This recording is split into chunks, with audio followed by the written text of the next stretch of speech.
What's up, everybody? It's Thursday night. You know what that means. It's time for some comic reviews and our weekly dose of Geekeasy.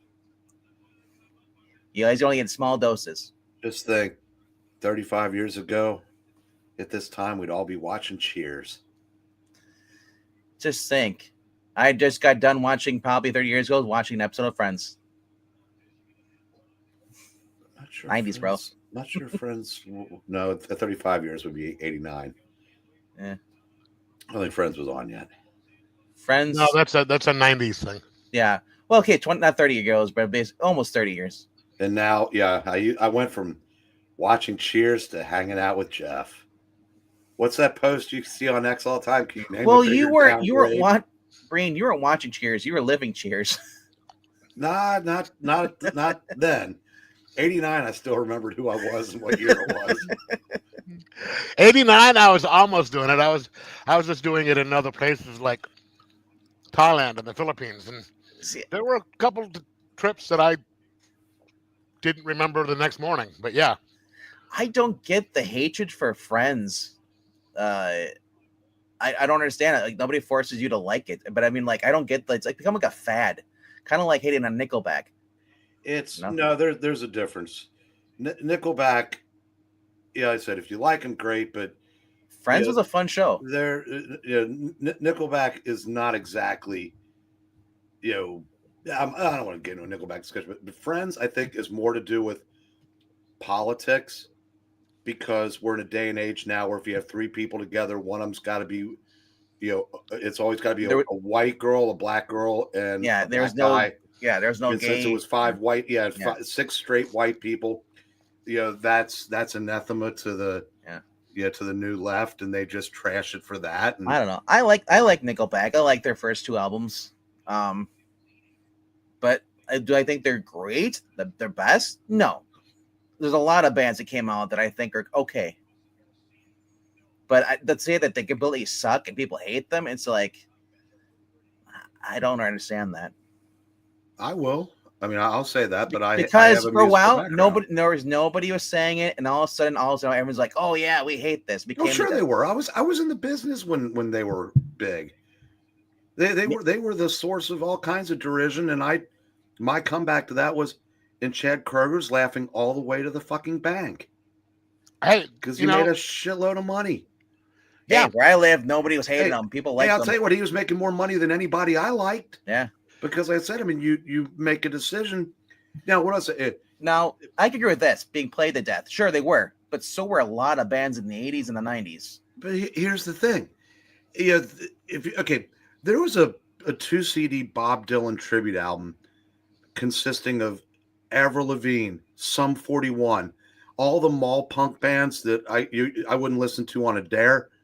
It was good because these people have talent. They do music I don't like, but I'm sure if Chad Kroeger had wanted to do, thoughtful like John Hyatt type music, he could have, and he would have made about 1/10 of the money. So I don't begrudge anybody that goes 100% mainstream, because that's what Nickelback is. Yeah, they did. First of all, more power to them. I like some of the songs. I do. I said they do nothing for me, but I will never criticize somebody for making the decisions that they make. No, I'm not criticizing. I said I don't. I'm defending you. Yeah, but secondly, though, I mean, they are like one of you. I forget which one of you said it, they are riding that derision and hatred to the freaking bank. Yeah, there's no such thing as bad publicity for this type of stuff. People hate buy them or listen, and they're like, okay, yeah, go ahead. Hate me. If you want to talk about bands that I think that are overrated, 9 Inch Nails. Oh, you had no argument for me. They're like 9 Inch Nails. Closer is the only song I've ever heard from them that they ever play on the radio. Yeah, you stepped on my joke. Sorry. Okay, explain it. So it's really much more funny. Explain the joke. I just said it was like they were like 9 Inch Nails on a chalkboard to me. And that's a good love song, by the way. No, so the best music and the popular music haven't lined up probably for 50 years. I think so. I think it's funny though. Yeah, so when NSYNC has the best first week sales of any album in music history, it's case closed. Yeah, I was just to say it's like the bands that I know that were famous. Um, that some I do like. Well, I like Motley Crue, but Motley Crue and some of the other hair bands became stripper songs. At the strip clubs, and then you had Nine Inch Nails, Closer, because it was a favorite as a strip dance routine because it's like 7 minutes long. Do you remember a band called Steel Panther? Yes, Glory Hole. Yeah. It was their latest. They've been around for so long that the Tramps on the cover are young enough to be the daughters of the Tramps on the first couple records. Yeah, those guys are awesome. Yeah, I don't know. I miss bands like Warrant, But if I have to listen to Sweet Cherry Pie one more time, I am. That's it. There's No only one's a leaving few the hair room. metal bands that I like. Cinderella, and I met them. Rat, I've seen Cinderella once. Yep. Seen Rat a couple times. Would Crew be considered hair metal? I wouldn't consider them hair metal per se, but and I don't think Rat would be hair metal either. But borderline. Well, they basically all got lumped into that. Obviously Poison was the patriarch of the hair metal. Can't stand them. Oh, they talk dirty to me, bro. Quick story. After the bloom had come off the Poison Rose, Bret Michaels was playing somewhere in Cincinnati, and my brother and I were at a Reds game, and he's about 2 rows in front of us, and we were not sitting in the good seats. And he sent his flunky out to find chicks for him. He kept coming back empty-handed. 10 years later, he's on top of the world again. But I mean, in 1994, he couldn't get arrested running naked through Fountain Square. You got to be a Cincinnati, to know what that is. But yeah. But I thought that was funny. My older brother has a story. He says he was on a plane somewhere, and he's riding in coach. And who's 2 or 3 rows ahead of him? Rick James. And he's got all his girls with there, and they're a bunch of they're fighting, and so he's having to deal with his, almost physically fighting, but he's having to deal with it's Rick James. I was like, damn, he's all right. Hard times. All right, Maranya, we'll segue over to comics, but we would be remiss if all the rest of the nerd channels are going to be eulogizing David Lynch today, but let's pour out one for our dead homie Bobby. Yes. Absolute legend. Go watch a Tonight Show appearance or a Miller Lite commercial, or hell, go watch Major League again. I mean, Mr. Belvedere. Bobby Uecker died? Yeah, he died today. 90 years old. I know that Lynch died. Yeah. But I didn't know that Bobby Uecker died. Damn. Well, Uecker wanted to be first. So. He will be missed because hell, he was in the booth this past season. Yep. He was definitely wasn't again in the front row. Did they say what did he have a heart attack or what? Did they say I don't know. I didn't really look into it. I just saw it this morning, and then I saw Jay posted in the group, and then I was just like, oh man, like this sucks because it's the inevitability. But I mean, I remember he did a spread in sports, because it was like a Playboy spread, but it was in Sports Illustrated. He's in his early 70s. He still had abs. Yeah, I mean, he was jacked. And I said, I love how everybody says like, oh, if somebody is jacked, they're taking steroids. Well, yes, there are things legal steroids, nowadays. Whatever it was, but I said, gave him a great long life, and some of the I heard a story today. Is he was walking out to the mound, Bob Gibson was pitching, and Gibson goes, "The hell are you doing out here?" And he goes, "I was just I was just on my way to center field to see Kurt Flood."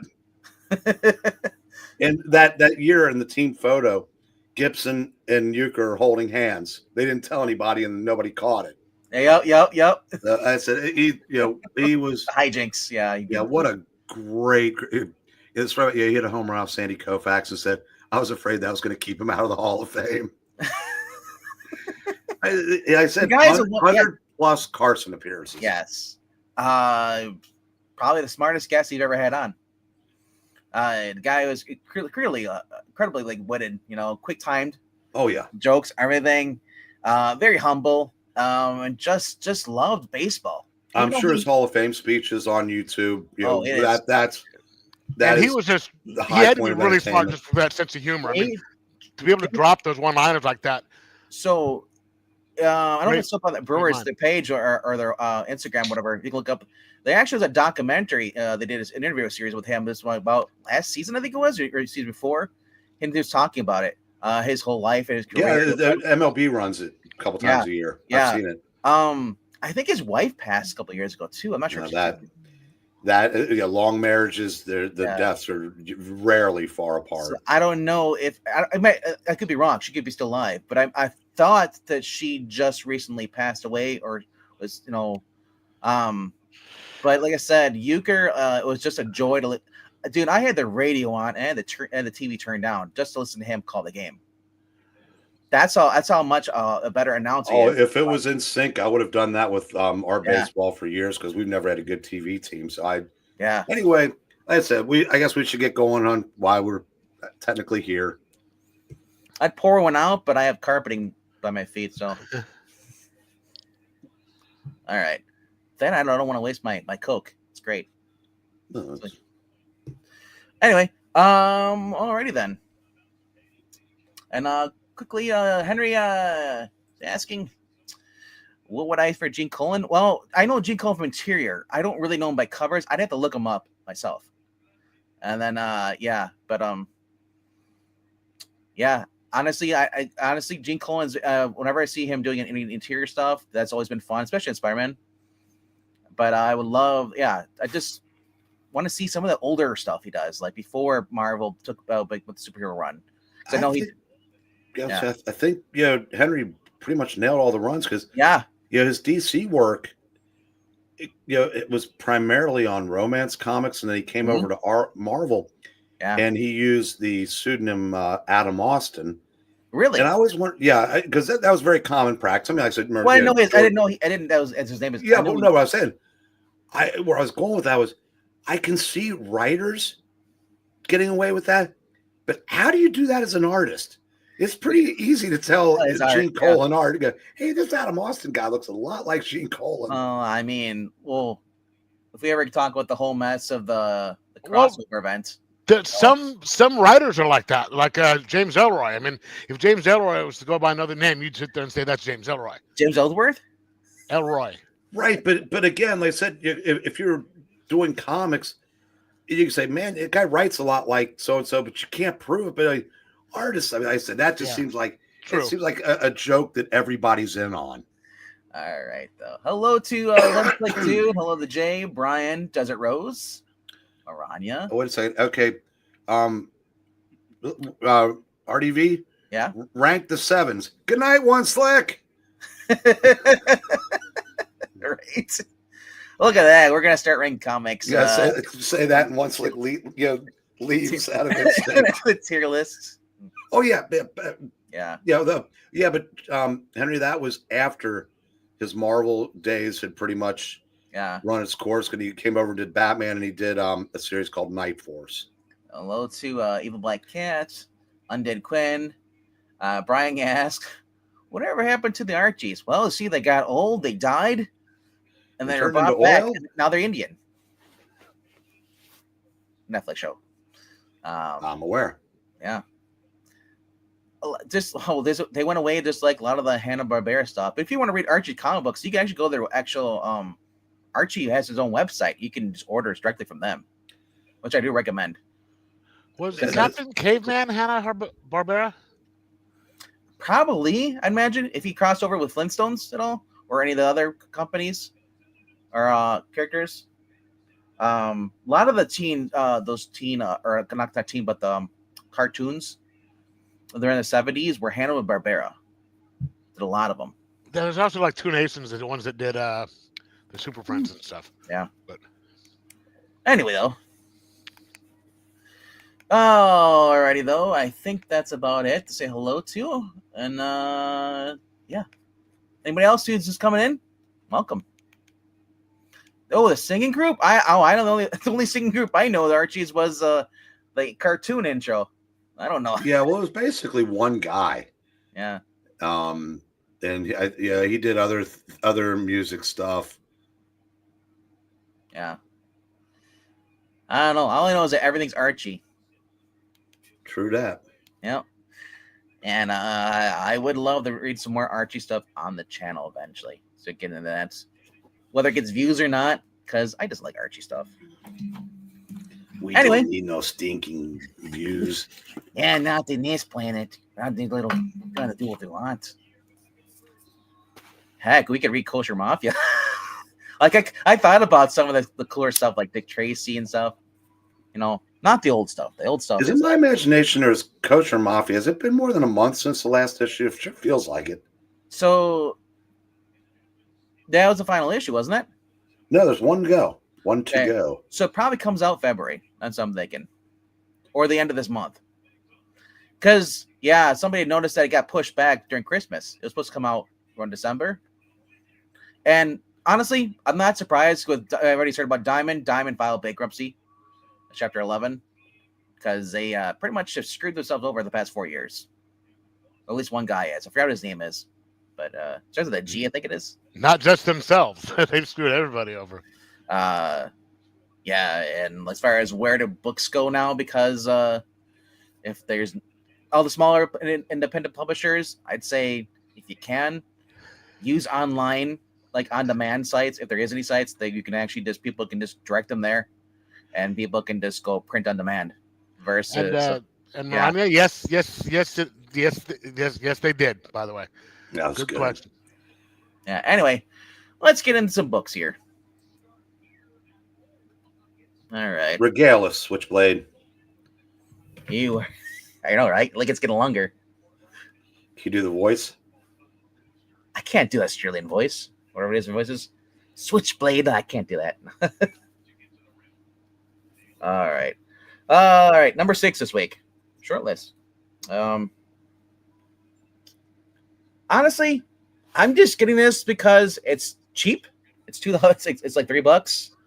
And I like She Spun. Other than that, it's like the story, it's just, you get like, here's like a lot of dialogue and a lot of talking, and then, oh, look, something happens at the end. So I do recommend, if you're going to pick these up, don't do it in a floppy format. Buy them in trades, and it actually feels a lot better of a story pacing. Because right now, it's just kind of like, I love Steven Seagal's art on this. That's probably one of the best highlights is art on the inside. Jonathan Lehman.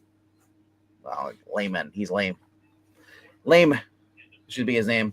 And Todd McFarlane's doing an additional script, but like there's like said, like, it's decent art here. If you like Steven Seagal art. That is some really good art though. Yeah, I know. It's the thing is, it's like I just want more out of the book than what I'm getting. I don't know. It just kind of feels like it's running like, here's a tease, and then wait another month, and then here's another tease. Like, I just want this story arc to be over, and now they're doing another crossover event between all the Spawn titles, so which was fun the last time. All right, number 5 for this week though. A little lower on the list. It's still a good book, though. It's Green Lantern, the Factory Spectrum. I'm not digging this whole Sorrow guy, but I love the fact that you're actually setting it up for the Green Lantern Corps. They took the power battery lantern from the actual from Earth, and they put it onto Oa. And they have at least one good thing about this is when they show it. Actually, on here is that where he is, the Amazo robot, the one that had the pure heart one that was basically once you get the free will, change his mind and join them. He's now the guardian of this this lantern. Because he gave up his stolen energy or powers back to Alan Scott, and he can't. And now he says, like, I can't leave where I am because my powers only get from this lantern. And honestly, as he says, that's okay because you'll be our last line of defense here. I have a question for you, sir. Yeah. Wouldn't or I don't remember a question more like a statement. Don't you think that should have just been the next issue of Green Lantern? But I understand that. Yeah, it's I'm just glad it's only $4. I mean, I know why they did it, because they're using the characters that are going to spin off into the new Green Lantern Sure, book. yeah. I mean, But it's kind of like it didn't feel special. So what this feels like is the annual. Remember we used to get annuals? Yeah. You have this, and then it tie into the new story arc going forward. It kind of like they branch off, because DC doesn't do annuals anymore. At least I don't think they do. But this would be your annual, and then they'd start off, and then you do another story arc, and then you'd get another one. So, but I do like this. Jessica Cruz is actually now as, like, I guess, higher or earned respect in the Corps. She's kind of like not the de facto leader, but she's like basically like she's working with the new Guardians, who are basically advisors, and so she has more of a respected part in the role in the Corps. It was nice of them to put Simon in one panel there, get his yearly appearance. Right. Standing next to JoJo Mullen's fine ass. Yeah.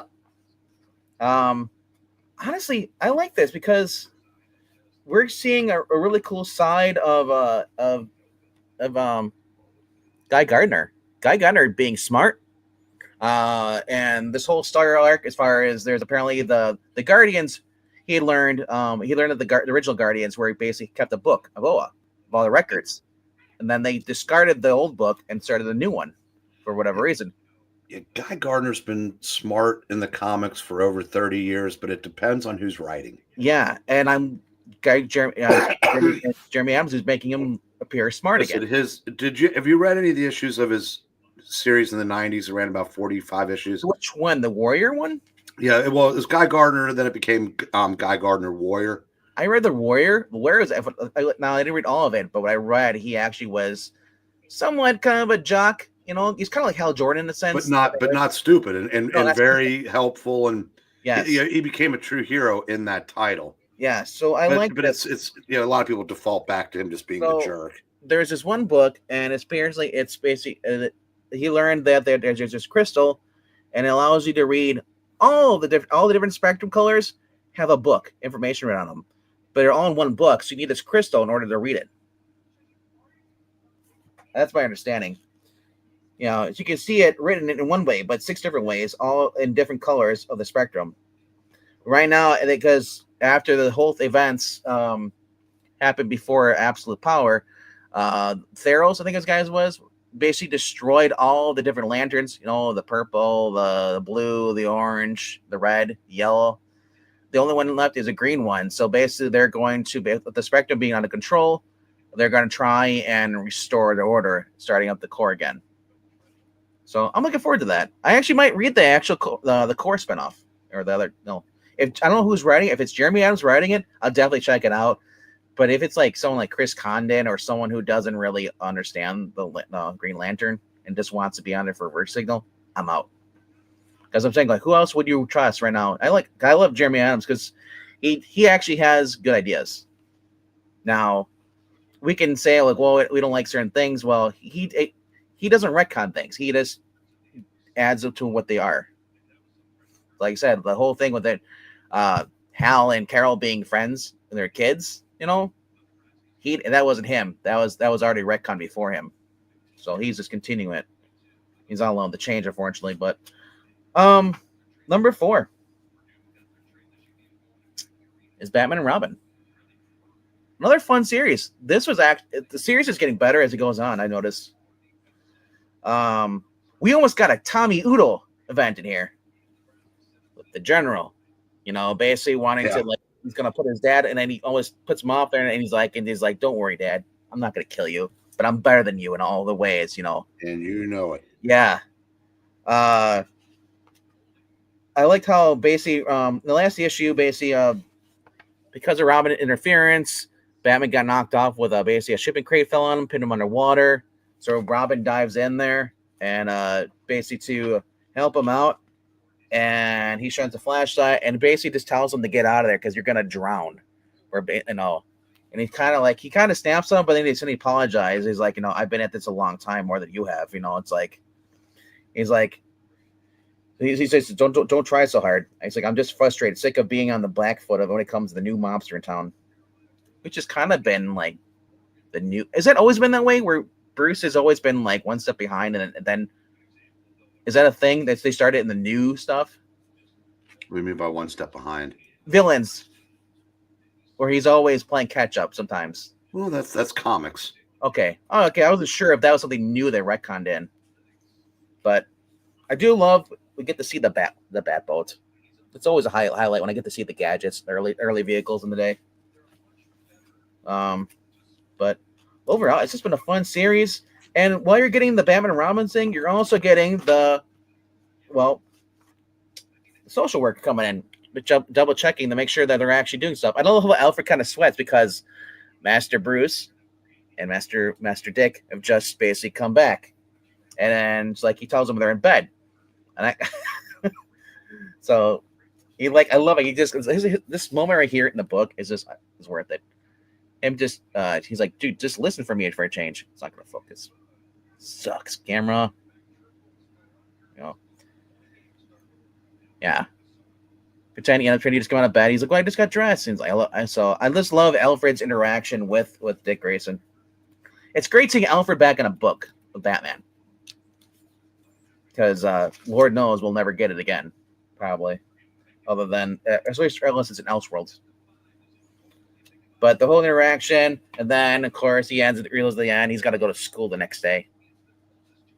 I guess he wasn't expecting to go to school. It was just going to be Robin. He's been studying. And we get another kind of Batman sends a crate to the generals, the hospital, because now he knows the name because Two-Face told him. And yeah, I love it. He uses the little sonic emitters too, which he then later on sticks to the guys as he leaves on the stairwell.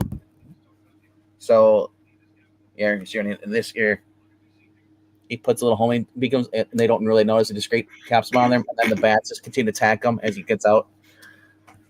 It's been kind of cool. I like this. It's actually been a fun book, The art is kind of like cartoonish. It almost, like I said, this is and that's because it's Chris Samney. Chris Samney draws a little bit cartoonish. If you like Firepower, it's the same style art, and I love, like he says here, like the Dick Grayson is like, if a man is determined enough, he says there is no a prison on earth that can hold him, and he's going to face school the next issue. Oh, I love that. That was well done. Yeah. So, like I said, this whole entire series, it was just been fun. Batman being Batman, also being Bruce Wayne, dealing with Dick. You see that they're bonding finally. They're trying to respect one another. And then, of course, you're reminded that, well, he's a kid, so he gets stubborn. Like, I go to school? What? We're rich. Why am I going to go to school? So, I said, it's become a really fun book. I said, I don't care for the politics of Mark Waid, but I'm glad that he's keeping his shit out of the books. Yeah, I was just going to say he's leaving that out of this one. And that art some of it sort of reminds me of Batman Year One art, sort of. You mean the Tim Sale? No, it was the Tim Sale. Who was the artist on Batman Year One? Macalali. Chris Samney. No. Oh, the original? Yeah, David Mazzucchelli. Yeah. All right. Number 3 for this week. G.I. Joe. Just action-packed, kind of what you see on the cover is what you're kind of getting in here in the book. They get a new member, joins the team, and basically Duke is tired of losing. They just lost a guy. One of their teams, is missing, but turns out he's actually hiding under cover with Cobra, learning and getting intel. It's just been fun. And like I love this. Cobra's like, he's like, I think it's I forget what his name is in here. It's not. I want to say Crankshot, but I know that's wrong. But he says, like, we have a traitor or a miss hiding here, and he starts like, oh crap, they found me out. I love this. The whole misdirection of it.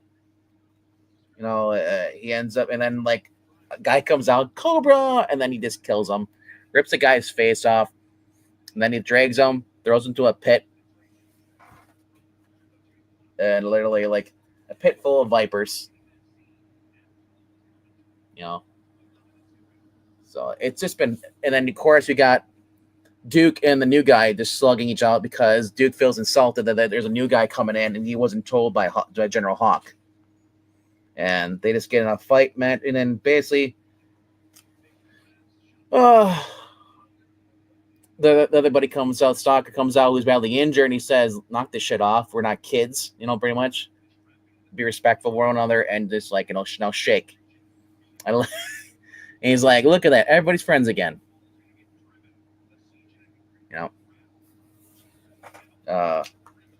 Honestly, I'm just waiting. So far, there's no hint that the Baroness is going to betray them and join Cobra. So I kind of feel like she's not going to. But at the end, they got to go against the twins. So,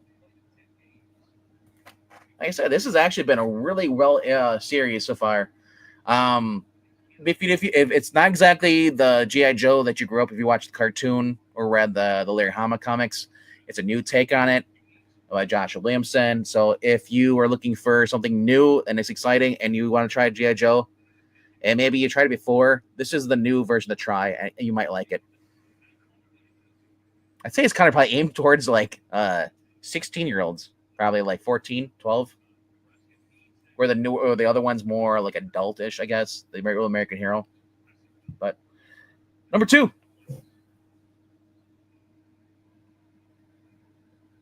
Silent Night, Deadly Night cover. That's all they had left. He purrs when you've been naughty. So, wow. If you're not reading Feral, you are missing out on not only great art, but just great storytelling. Previous issue, LC opened up the basement door, heard meowing in it, didn't know what that was. So that was a cat. She opens it up, and then now it's a bloodbath in this lady's house. And they're all just trying to survive, get out of there. She's trying to get the little guy, Lord, try to find him and talk everybody to get out of there. Then here comes the old lady. Basically, I put the bad kitties in the basement, and the old lady is kind of disturbing. Especially when I find out that she's got rabies too. This is pure nightmare fuel, but with Disney art. I love it. This is something I've been wanting for years. They'll never make a Disney movie or has Disney World in it with zombies and stuff because whatever reason, I guess Disney's not into that. But they end up getting locked in the basement by the bad lady. And they got a new Lord's friend, Chloe. Is she's still in the cult. Oh, the lady's nice. She's just trying to keep us safe. And the old lady ends up getting tripped and falling in Tommy Udo style, and then falls into the basement door, which leaves them pinned, so they can't get out because she's dead, blocking the doorway. Very fun book. I recommend. If you're looking for something just different, this is it. But so number one, kind of all new, all different. Then why do you gotta be that way? It's actually different from most of the books that are out today. Meaning, it's good. Probably the best book that came out though, and shockingly, is the Scott Snyder book. This has just been fun. So I'll put the glare down so you don't cancel me. I can't. That's right. I can't get demonetized. Screw them. Just a wonderful book about a former detective. Just basically losing his memory. He's got a brain tumor in his head. So he's just tells the whole story of his life. He remembers when he's 17 years old. And then as you go through the whole book, you find out they basically his first love. He found her murdered by this guy, and so basically there was one guy he was trying to kill or try to find the serial killer, but he could never prove. So, John's wonderful art in here. It's really great, and you kind of get this kind of feels like a movie though. I love how it's written. And here's Zach. It's me. It's Zach. Zach, did you get this book at all? What is that? New Scott Snyder by Jock. I haven't got any distillery books in a while. this is about a detective who basically has a start of amnesia, or because he had not amnesia, but dementia caused by a tumor in the front part of his brain. And it's about him basically being in a nursing home, dealing with that, trying to just to keep remembering stuff. And That's the first thing I think of when I see a woman with her naked butt hanging out. well, that was actually his first love. That died. She was murdered Interesting. when he was 17 years old. Flower was her name. Zach. What's up? So the whole story is pretty much him just recalling what happened, trying to he's got his son who basically, because there's three where he lives in the nursing home. There's assisted living, which is like the green. The yellow is basically like you need in order to leave, you have to have a nurse or assistant has to sign you out. And then there's like the blue room where you never leave. You stay there till you die. You're not allowed to leave this facility. And so basically, he keeps remembering, and then how his first love was murdered by this serial killer who is the one guy he could never catch, and couldn't prove they existed, even though he said he said I've seen him. I saw him once. He was a foot away from me, but I could never prove anyway. And now turns out the end of this, someone dies, and it's guess who's back? The person that everybody thought that didn't exist, serial killer, and he's basically determined no matter what.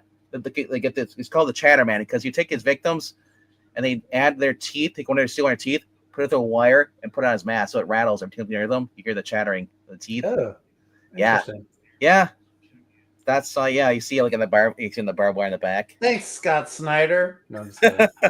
All those years defending you, and this is what I get. Like I said, it's very, very, very good. If you like detective stuff. It's based, I guess, it's based off if you like the True Detective and some of the other ones. I forget what shows they were talking about, but I recommend it though. It's a very good book. It's my number one book of the year, or not of the year, but the week. Sorry, it's only $9. The distillery.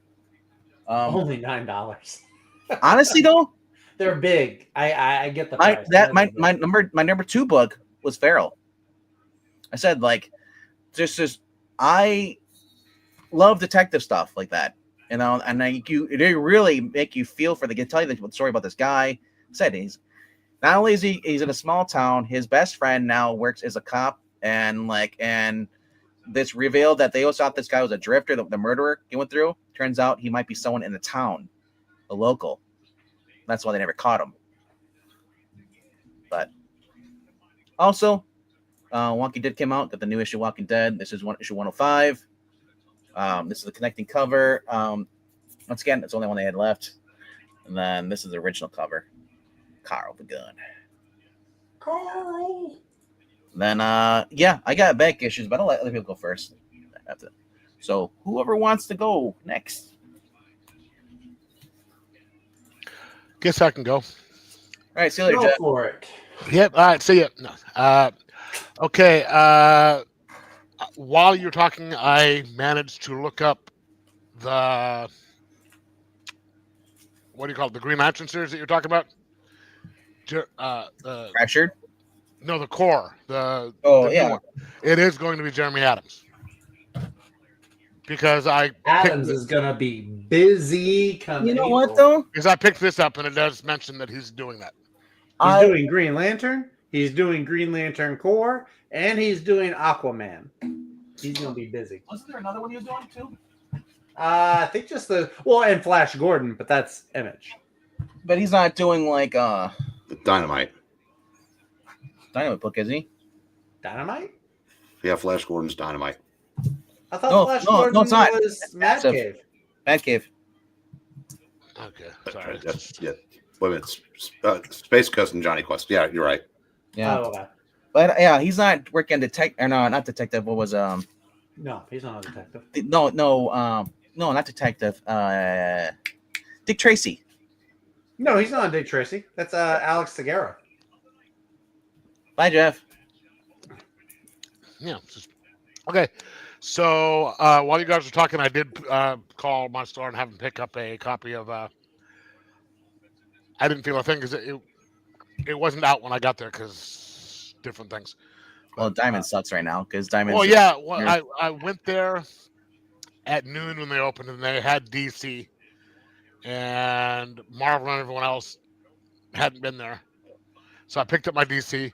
They called me at 2:00. I went back at 2:00 because they had virtually everything else out. So I got it, and you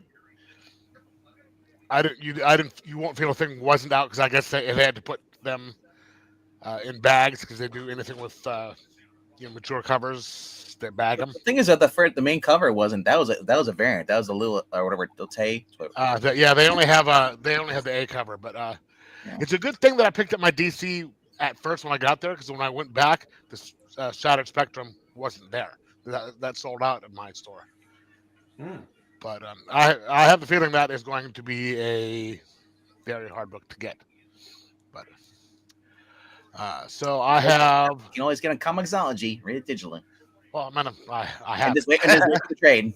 So I have a few books. A couple of them one of them is a back issue, and two of them I haven't read because I still need to reread number 1 because I don't remember what's going on. But that's with me in a lot of books. I guess number 11 would be Galactus Moon Knight number 1. Are any of these any good? Because I think the Gambit one was good. Was the Gambit one good? I almost wanted to get the Gambit one. I read the Gambit one online through Great Means. The first one, the Hulk one, wasn't bad. I didn't read the Gambit one. This one, no.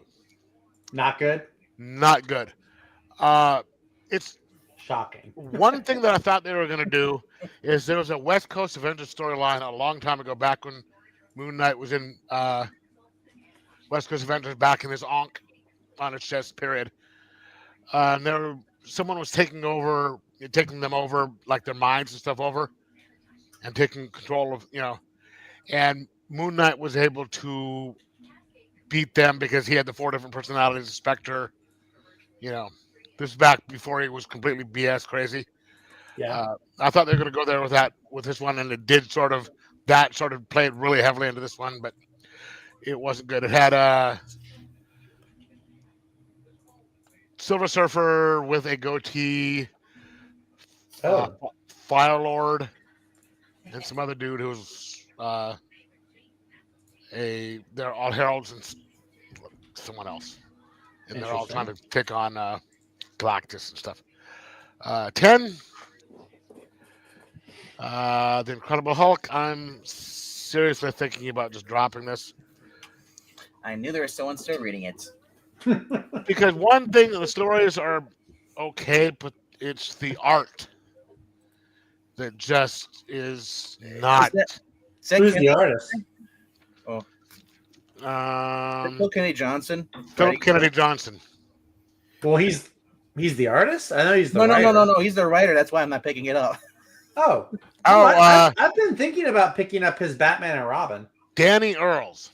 Oh, okay. I don't know who that is. Danny Earls. And look at this. I mean, I don't know how well you can see it. It's just. It's not Ryan Otley. So it looks like every 2000s art, cartoon, animated, love it. So it's bright colors, everything. It's a glossy paper. Doesn't help either. Yeah. But it feels like if you're reading any of the Ultimate X-Men books, No, those are different. Or Extreme X-Men. Sevilla LaRocca kind of draws a little cartoony. They're not really It's not like how it used to be. Like when they said, like in the Silver Age, even the Bronze Age, how they drew the characters. They didn't look like cartoon. They didn't look like cartoon characters. They actually looked like more mature. And speaking of alternate X-Men. Whoa, bro. We can't show those on here. Ultimate Wolverine. Oh, nice. Yes. What did you think of that? This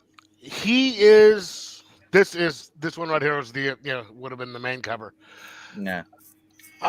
He is sort of their Winter Soldier. Zach, have you read this? Yes. And Curious. I mean, they have him. They have him at the beginning. They've got him in there, and he's wearing that type of stuff. And the guys are talking about how much creepy he is, and he goes and just jumps out of the plane. I'll let you guys both review this, and I'll tell you my opinion on the book. And he. So when he lands, I guess every time he does that, instead of just using a damn parachute, like he'll land, and it messes him up, and his healing factors will reheal. But this book goes back and forth between stuff like that and him actually being captured by Colossus and those guys, and they are the ones who give him his orders. Colossus, magic, they're all evil in the Ultimate Universe. Yeah, the Colossus magic and Omega Red, they're like they control the European or Russian. Yeah, and they're the ones that gave him his adamantium and stuff like that. It was okay. When you find out who this character really is, that's when it ruins the book for me. You mean he sort of like he was it's Wolverine. Yeah. I'll give that. It is Logan Wolverine, but it's not. I was about to say, what do you mean? It's Logan. I think he was talking about the sewing job there, Zach. No, is that what you're talking about? He is a clone of Wolverine. Logan. Oh, he is. See, I sort of got the impression they said that he was like sewed together, meaning it was like he is a clone. He was a clone of Wolverine because the original Wolverine is dead. How's the original? Oh, because of the old. Oh, I get what you're saying. So this is their Winter Soldier. They cloned him, and they conditioned him. Yeah. Because they couldn't control the original. Obviously, that's why he's dead. And I gotta say this: what is the hatred towards Kurt? It seems like Marvel just hates him now. Because he's the one who died. Because he's a Catholic. Too. I mean, but Mystique's always been a villain. I don't care about her redemption act and her delivering footballs. Hiking footballs. But I mean, like, Kurt is like, he's like the Wally West of the Justice League. How dare you? He is not really. Kurt is beloved by a lot of people. Yeah, but this is the Ultimate Universe, though. Yeah. I feel like a lot of people just want to see a one-off main universe characters with like cooler costumes. You know what though? We would, because we're getting shitty books in the main universe. I'm reading Uncanny X-Men. Kurt is sure in that one, and he's written fine. There's no issues with that crawler. Yeah, he's just a furry. It's all right. Continue though, Jeff. Okay, so this will be, I think, number 8, I guess. The question, all along the Watchtower. And every time I see that title, it sort of reminds me of, I hear Jimi Hendrix in the background. That's the whole point. Yes. Hunted. There is some sort of big. One of the reasons she was brought in, there was this big thing that someone is trying to take over the systems of the Watchtower. And of course, that happens a lot in these titles, I guess. And she's trying to figure out who. I mean, Red Tornado is actually in charge of the whole entire Watchtower right now. His whole AI is in there. Surprised that it hasn't anything to do with him. No. It does have something to do with a certain cyborg. Oh man, they're doing Cyborg dirty, making him a No. I said a cyborg, not the. Oh, so you're saying it's okay? It's Cyborg Superman. Yes. Oh. Not the. There's more than one cyborg in there. Once again, when people say a cyborg, well, if you say cyborg and you're talking about Tornado, DC, there's I'm thinking Victor Stone. Yeah. Yeah, and and also I have who is she? That looks like Superwoman. On the left? I could be wrong there. Yes. I can't. You're folding the book. I couldn't even tell what it was. Yeah, I got a very, very brief glimpse. I saw the Baroness in a second. Yeah, kind of. She does kind of look like the Baroness. Yeah. I'm thinking she might have been. She kind of looks like the girl from the Watchmen. I was thinking Let me check the the evil League of Justice Communists League will actually sometimes will say. Wonder Woman. You know, League of Comics will probably have it. Yeah, they list Yeah. all the characters. Sometimes they do. Sometimes they don't list them all. I noticed that. so I mean, I'm thinking about dropping this because it's not. Is that issue 1 or 2? That's 3. Oh, 3. Oh, Yes. further along than I thought. Let's see here. Well, as soon as I saw a Batwoman on the cover, I cringed even more. Yeah, and of course they got to bring up their relationship, of course. So, all right, they don't list it actually. Nightshade. The final reveal, so I guess That's Nightshade. Nightshade, like from Even Legion no, of Superheroes? so Eve Nightshade is in there. Nightshade was an old Charlton character that came over that was associated with Captain Atom for a while. And she was in the John Ostrander Suicide Squad. Yes. But she's not her. No, it is. They listed the girl, the one that's standing next to Cyber Superman is Nightshade. Oh, okay. Then I'm wrong because I'm not. Yeah. Hey, I'm sure You don't have the original? No. I know that book. Yes. Back when there's good art and a good story. Then we have. You didn't get the full cover though. No, Photo because covers are You gaudy. failed this chat. I That's almost fine. got the foil of the. I usually fail this chat at least once a week anyway, so the Crisis on Keep up Infinite the tradition. Earths. Well, I'm just shocked because one. like I almost Jeff, got you're the usually foil like of that. shiny. I'll spend the $5 more. yeah, but you know, I They need complain to, about it on stream. Yeah, and because I still want to do something the same, but be a little bit different. Because and I do have need to worry about saving a little bit of money. You know what? But I respect that. Avoid the shiny. I'm gonna have to be avoiding a lot of things here in about a month because I'm getting my. Well, the first thing to go is cigarettes. Well, yeah, I have to do that, but also they said I need to stop doing that before I get my knee operated on, which is the 13th. Well, I'm just saying, expense wise, you might save a few bucks. Yeah, depending depending how much you're buying. If you're buying like 2 cartons in a week. I'm about. It takes me about a day and a half to do a pack. That's okay. Still, that's a lot. I know. And I'm sure my lungs are about this color right now. So, Ooh. And they've already said they found a couple things on them and said that I have. Did they find the lungs atop of the coal? Yes. What is that stuff? Char? No. What is it? It's a condition that they say. Lymphode or emphysema? No, not emphysema, but COPD. Yes. Thank you. But oh well. COPD? COPD. Yeah, it's gonna be. Woohoo! Got all sorts of stuff. Hey, you don't feel bad. They say like someone showed a picture of somebody pouring just pure Coca-Cola on the organ. I was like, oh yeah, and how it just turned it, burned it brown. I'm like, you can use that stuff to help clean your windshields. Like if you have stuff on the inside of your windshield. I don't know if you can, but back. No, I've seen it happen before. Coca-Cola, you can dissolve in Coke if you leave it in there. I was gonna say 30 years ago. I don't know if you can do the new formula, but you used to be able to clean pennies and stuff with that. Yeah, you can do that too. Yeah, you can do that. I used Diet Coke to clean permanent marker off a grease board at the hotel when I was working there. Like if you're like me and Brain, we smoke. If you're the inside of your car, there'll be that. So you'll get a little film on there. You can use that stuff to help wash off this stuff on the inside of your windshield. Then your car's sticky. Yeah. Gee.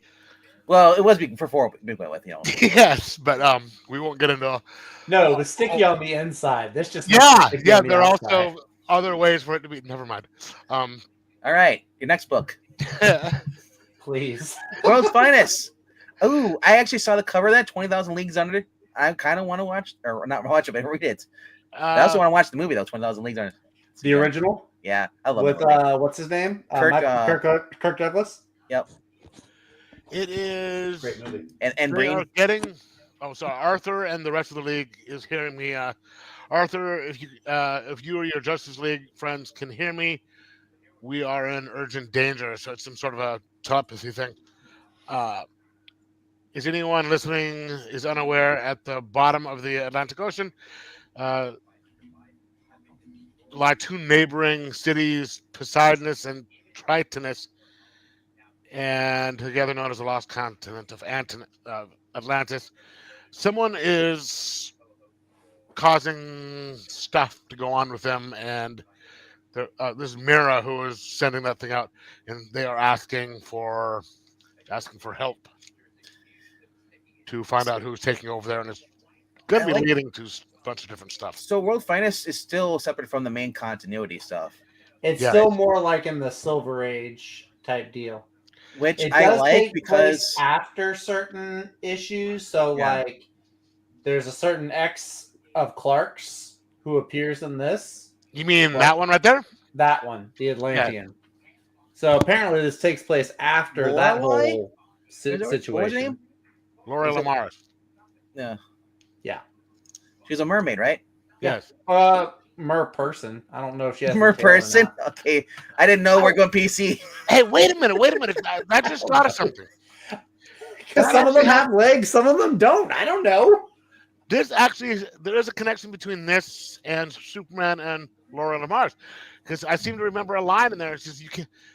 Corey Feldman's character was sitting there, or Corey Haim was saying to Corey Feldman, you know, you can't put Superman in this one because Laura Lamaris hasn't been introduced yet. I never got that reference until like right now. Wow. Anyway, and then 3, 2, 1. Okay, 3 is Minor Arcana. Nice, Action Comics. Sorry. What is that? Peach Momoko? No, it is. That's just basically whoever doing the interior art. It's the same. What's the name of the book again? I missed it. Sorry. Minor Arcana. Is that the magic one? Yes, a tarot card, but it's a tarot card thing with. Ooh, tarot cards included. Jeff Lemire. No, they aren't included. But it's like Sports Illustrated. Pull them out. It's written and illustrated by Lemire. This is right there. Oh, Lemire's actually doing the art. Yeah. Oh. That's not. I've never liked the art in here because it's just. Well, now you know why. It's Lemire. I don't hate Lemire's art. The coloring. Yes. Does he do the colors too, or is that somebody else? He did a book last year too. Was it Flies? Something. He's done the Black Hammer. I think Fireflies like the biggest thing or something like that. Colored by Patricio Del Pici. See, so it's the colorist that I have the issue with. Yes. Of course you do.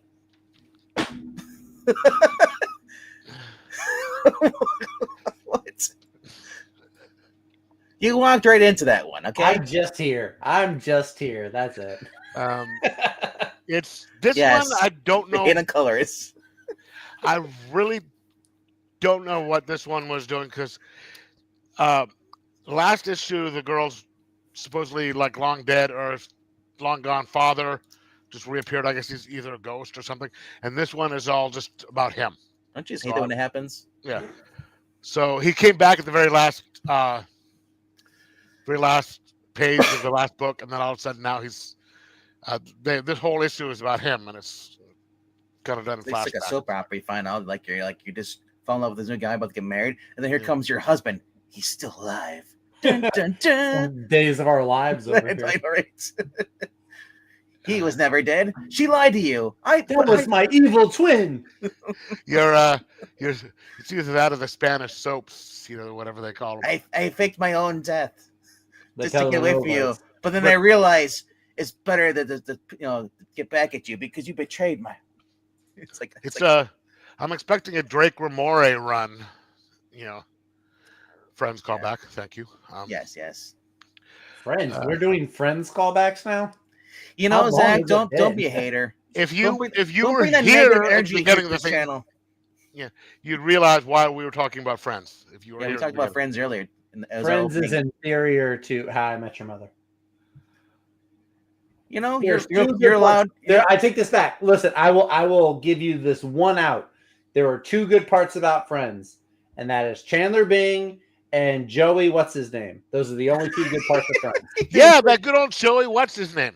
Yes, Joey and Chandler are the only redeeming qualities of Friends. Honestly, I liked it because it had a lot of guests on the show throughout the years. And also I said I love the jokes. The one thing I can't get back and watching it is the laugh track. And then I realized a lot of shows have laugh tracks. A lot of them have those now. It's very hard to find a show that's filmed in front of a live audience. But you know what? When you watch an episode of Friends or the clip of it without the laugh tracks, everyone just comes off like very like creepy. But you know what? You know what Friends didn't have? Humor. Very special episodes. Gotta have some very special episodes. They had special episodes. I thought they had special episodes. No, you don't They're have very break. special. What do you mean? Special episodes like the drug awareness episodes, like you see on Family Matters or Fresh Prince? Back in the 80s or 70s and 80s, they had next week is a very special episodes. And someone in the chat mentioned this earlier. But Dad, I don't want to die. I saw that! It was a different Strokes episode where Mr. Carlson is trying to get. You know what I'm talking about, Zach? Yeah. I know what you're talking about. That was a very special. They call it. It's a very special episode. No. That's what I'm talking about. What we're talking about is Home Improvement. I had to go back. I was like, I don't remember this episode of Home Improvement. Like, what? Randy's like might be dying. And then I forgot what it is. They followed it up with like something else. Like it's like a Dana Carvey show or something. They followed it up with, And it was like it was just like all the things that they lined it up with, like something cheerful or just like it's like it was so bizarre. Marana, my dad sort of had one for when he left the house, but he didn't leave the house much because he had to have this big thing downstairs, and they had this tubing that went around the house. But yeah, they do have those, but they're really kind of uncomfortable. That's it for books for you? No, I still have two left. Okay. Or two left that I'd read. Number 2. All right. I think they're trying to make this Mr. Sadness or whatever his name is. Sorrow. He's a new villain. Trying to make him a big bad guy. You know what? It's not the first time we've seen someone character pop up with this. Remember the Black Lantern guy? Necron. But at least Necron was kind of interesting. But this guy, this one was gone. They had a few issues of it in my shop when I went in there when they opened at noon of this, and then I was able to pick one up. And then by the time I got back at 2 to pick up the rest of my stuff, it was gone. So I have the feeling this is going to be one of those ones that are going to be making some. I'm trying to think who was doing Green Lantern before Adams. I remember, or maybe it had been like 6 years ago, maybe. Grant Morrison had a 2-season run. Before Grant Morrison, there was one, and I might have been New 52, I can't remember, but like the first. Venditti? Maybe it was Venditti with the first Lantern. First Lanterns. I think Tomasi did the Green Lantern Corps. Yeah. And Venditti's was Hal Jordan and the Green Lantern Corps. I think that was New 52, right? I think so. Because I don't think was there a Green Lantern Rebirth? Or was that Morrison? No, Rebirth was Jeff Johns. Oh, no. You mean the Rebirth. Yeah. Okay. Yeah. I don't know. Because I remember like there was, but it wasn't Hal Jordan. It was like Jessica Cruz and Simon Bass. I'm thinking of the New 52 where they went against where we got to see Kyle show his powers off. He had to go against the first Lantern or user that was locked away. Yeah, I don't. Cat would know. Cat would jump in right away. He's like, I knew exactly what issue that was, what series it was. That is your worst evil black cat. Clint it's not supposed to be. That's supposed to be a nerdy version of him. Clint just jumped in. Clint, I love you. No, I mean he said New 52 in the end of Jeff Johns' run. Yeah, okay. Yeah. But I'm just saying it's nothing really new, but I mean, like, you know what? It is kind of new because right now all the other lanterns are destroyed, so the whole spectrum as far as that is all in chaos right now. Chaos. And like I said, the whole thing was interesting. They moved the Green Lantern from Earth to like Oa, the power Oa, you know. And if we're going to talk about chaos, we need to get the coin of silence. Okay. Yes. This man gets it. Get your shoe phone. There you go, Jeff. That's the most claps you ever get. I'll take it. I'll take it. And number 1, but not the first time he's gotten them. What was that? That was harsh. But I not the first time he's gotten them. I missed what was in between that. He's the It's last. best. It's probably for the best. Okay. Hey, if I'm going to dish it out like I do, I have to be able to take it, and if it's funny, I'll appreciate it. Every which way but loose. Yes, that's right. But number one, Batman and Robin. But that was gone over by you guys, so that was really good. And the two that I have number 2 and 3, because 3 came out. Then I checked my phone and I realized I didn't have number 2, so I picked up 2 and 3. Night of the Slashers. Okay. Started to read 2 and then realized I don't remember what happened in number 1. And I thought you had 2 before. No, because I checked my phone and it says that. Well, I just remember seeing the box or the head with the box. That's why. Maybe I don't know. Oh, maybe I do. I need to check my thing, and it doesn't say that I had a copy of it. Because I checked my. I use what is it? CBZ or CLZ. Or CLZ. And let me see. Anyway, I'm not going to check it live on air. Like I said, I forgot who it was. Somebody was telling me about they used to have that app, and then it deleted their whole entire account. So they stopped using it. But yeah, and then there's a order of. I only have one order that came in over in the mail. Okay. I ordered 2 books on the 13th of December. Ooh. And it took. I mean, it was just going and going. It was this book, and another one is a pre-code detective comic series. It's those PC those old reprint type ones that I showed you, like the old horror ones, not like the PSR archive. books or EC archives. Yeah, not EC, but it's different type of stuff. A little hardback, and it was these 2, and it was, how after a while, if one isn't done, they'll ship the other one separately. Yeah, this one they shipped separately, and I had to actually email them on the 31st of December saying, "Hey, where's that other book? Either give me my money back or ship it." Oh yeah, and then they shipped the other one on the 31st, and it still isn't here. But this one is called Life Sucks. Oh yeah, the vampire book. Yeah, it was sitting in Seattle from December 31st. It got there in December 31st in transit, and it got here Monday. It's Seattle. A 3.5-hour flight from Seattle to here. Well, you know what happens against Seattle? Well, the guy's too stoned to care about it, and he's probably living in Chadtown. Yeah, and so it's a 3.5-hour flight. I don't think it's 2 weeks to get here on the boat. So I don't know what the hell. Someone's probably reading it. It's all.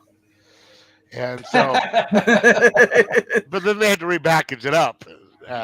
But this is actually pretty good. Hey, be glad you don't live in California. I can imagine everybody gets anything off Amazon. Good luck. You see those trains where they just have the boxes by all the boxcars and just empty packages. People they shows them live on camera just doing this and arrest them. Yeah, and then you get old Greasy sitting there saying you're doing a little photo op to pick up the boxes, and there's no problems here. Those boxes help the environment. How dare you? Yes. Yeah. Help the environment burn down there. I mean, hey, it's a cleansing fire, okay? Yes. Cleansing fire. Everybody needs a deep cleanse every once in a while, to get rid of the unsociables. But anyway, though. Speaking of unsociable, I'm done. You can switch me over to the other. And I apologize for anybody who actually did seriously lose their house in the fire. Like my brother's ex-wife and his 2 kids. There are news for the families that do have kids and stuff that lost all their toy stuff.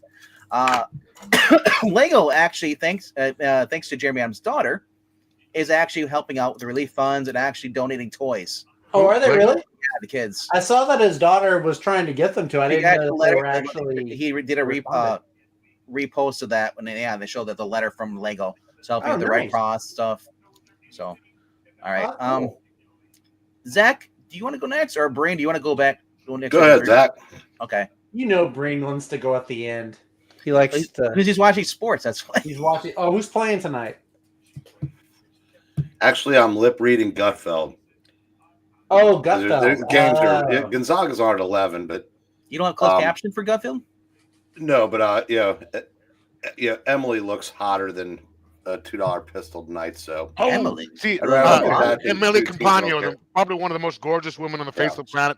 Who's got some legs to die for. Oh, I keep getting confused with. She's showing all of them tonight. Oh, see, good thing I'm DVRing it. I don't want to I DVR keep anymore. forgetting that because the only blonde I ever see on there is Kennedy. She is kind of cute. That woman She used to be a Raiders cheerleader. And she's that a woman lawyer. has those legs are a work of art. They should be in the Louvre. I'm telling you.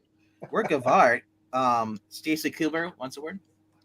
All No, right. I'll take her legs over Stacey Keeper's any day of the week and 3 times on Sunday. Yeah, Everybody's like you're right. ever going to have that choice. Moving on. Yeah. Yeah. Hey, after she goes, I might. But Wow. All right.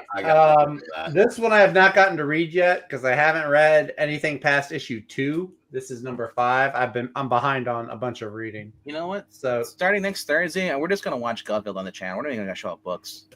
If he's got girls on there with legs like that, that's actually funny. That's But this is Moon is Following Us. This is issue number 5 from Daniel Warren Johnson, Riley Rossmo. I saw this. I thought it was a Walking Dead homage cover at first. It looks a lot like Rick, right? Doesn't it look like Rick Grimes? yeah, but Rick's only got one hand. Yeah, well, that's true. But so you are still. I gotta get caught up on this. I gotta do some catching up. Is that last week's or this week's? That's this week. Did you get? I haven't read the last 3 issues. Though. Okay, I just haven't had time. We do have the new World's Finest here, 20,000 Leagues Under.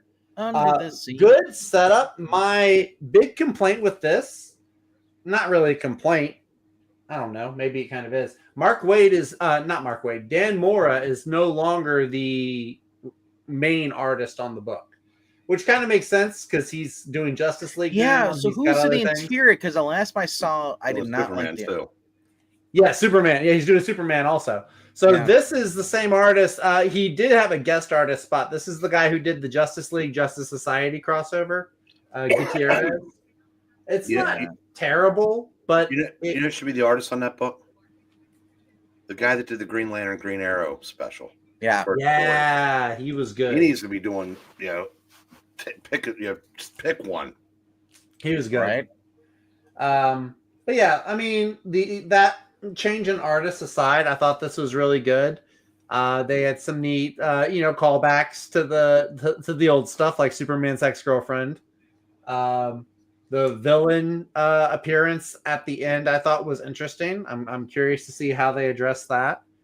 Overall, this was a good little issue. It's Aquaman too, so I'm kind of on an Aquaman kick again. So Lucas Meyer, I guess he's upcoming. He's going to do a cover variant for Aquaman. He should be doing more. But he has nothing else. Variants. He was on Titans United Blood Pact. I think that's the second one, huh? That series, yeah. He was on that. He was on Ninja Gaiden. Titans. Back in Volume 2. Ultimate Wolverine. The Dark Winged Queen. I like this actually. This was probably, I think, as far as the Ultimate books go, I think this ranks higher than Ultimate Black Panther.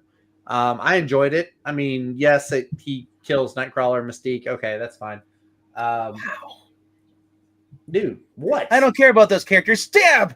Did you care that Aunt May died and Uncle Ben lived? I mean, I kind of did because I do like Aunt May a little bit, and I was concerned about how you do with Uncle Ben because I liked it though. Honestly, I mean, it is kind of take Bucky and just swap him out with Wolverine. It kind of plays out like that. But this first issue, it wasn't bad. I know, Chris Condon. Little weary seeing how his politics might work into it. This first issue, though, none of that. If anything, it was kind of paint by numbers ish, but it actually. You ever see that that X-Men animated series episode where Wolverine is like with the one with Nightcrawler, where like Wolverine is like reciting a Bible verse or something in it. He does do like the Lord's Prayer or Psalm 23 or whatever, one of the Bible verses at the end. I was like, oh, okay, that's kind of ish. I kept thinking like this. I liked it though. This is only issue 1. We'll see where 2 and 3. I think Kitty Pryde and Gambit are supposed to appear at some point. I was gonna say it sounded like he killed all the X-Men.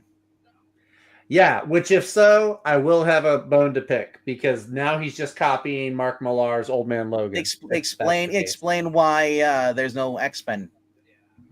Yeah, so I mean, obviously we know that Psylocke's alive.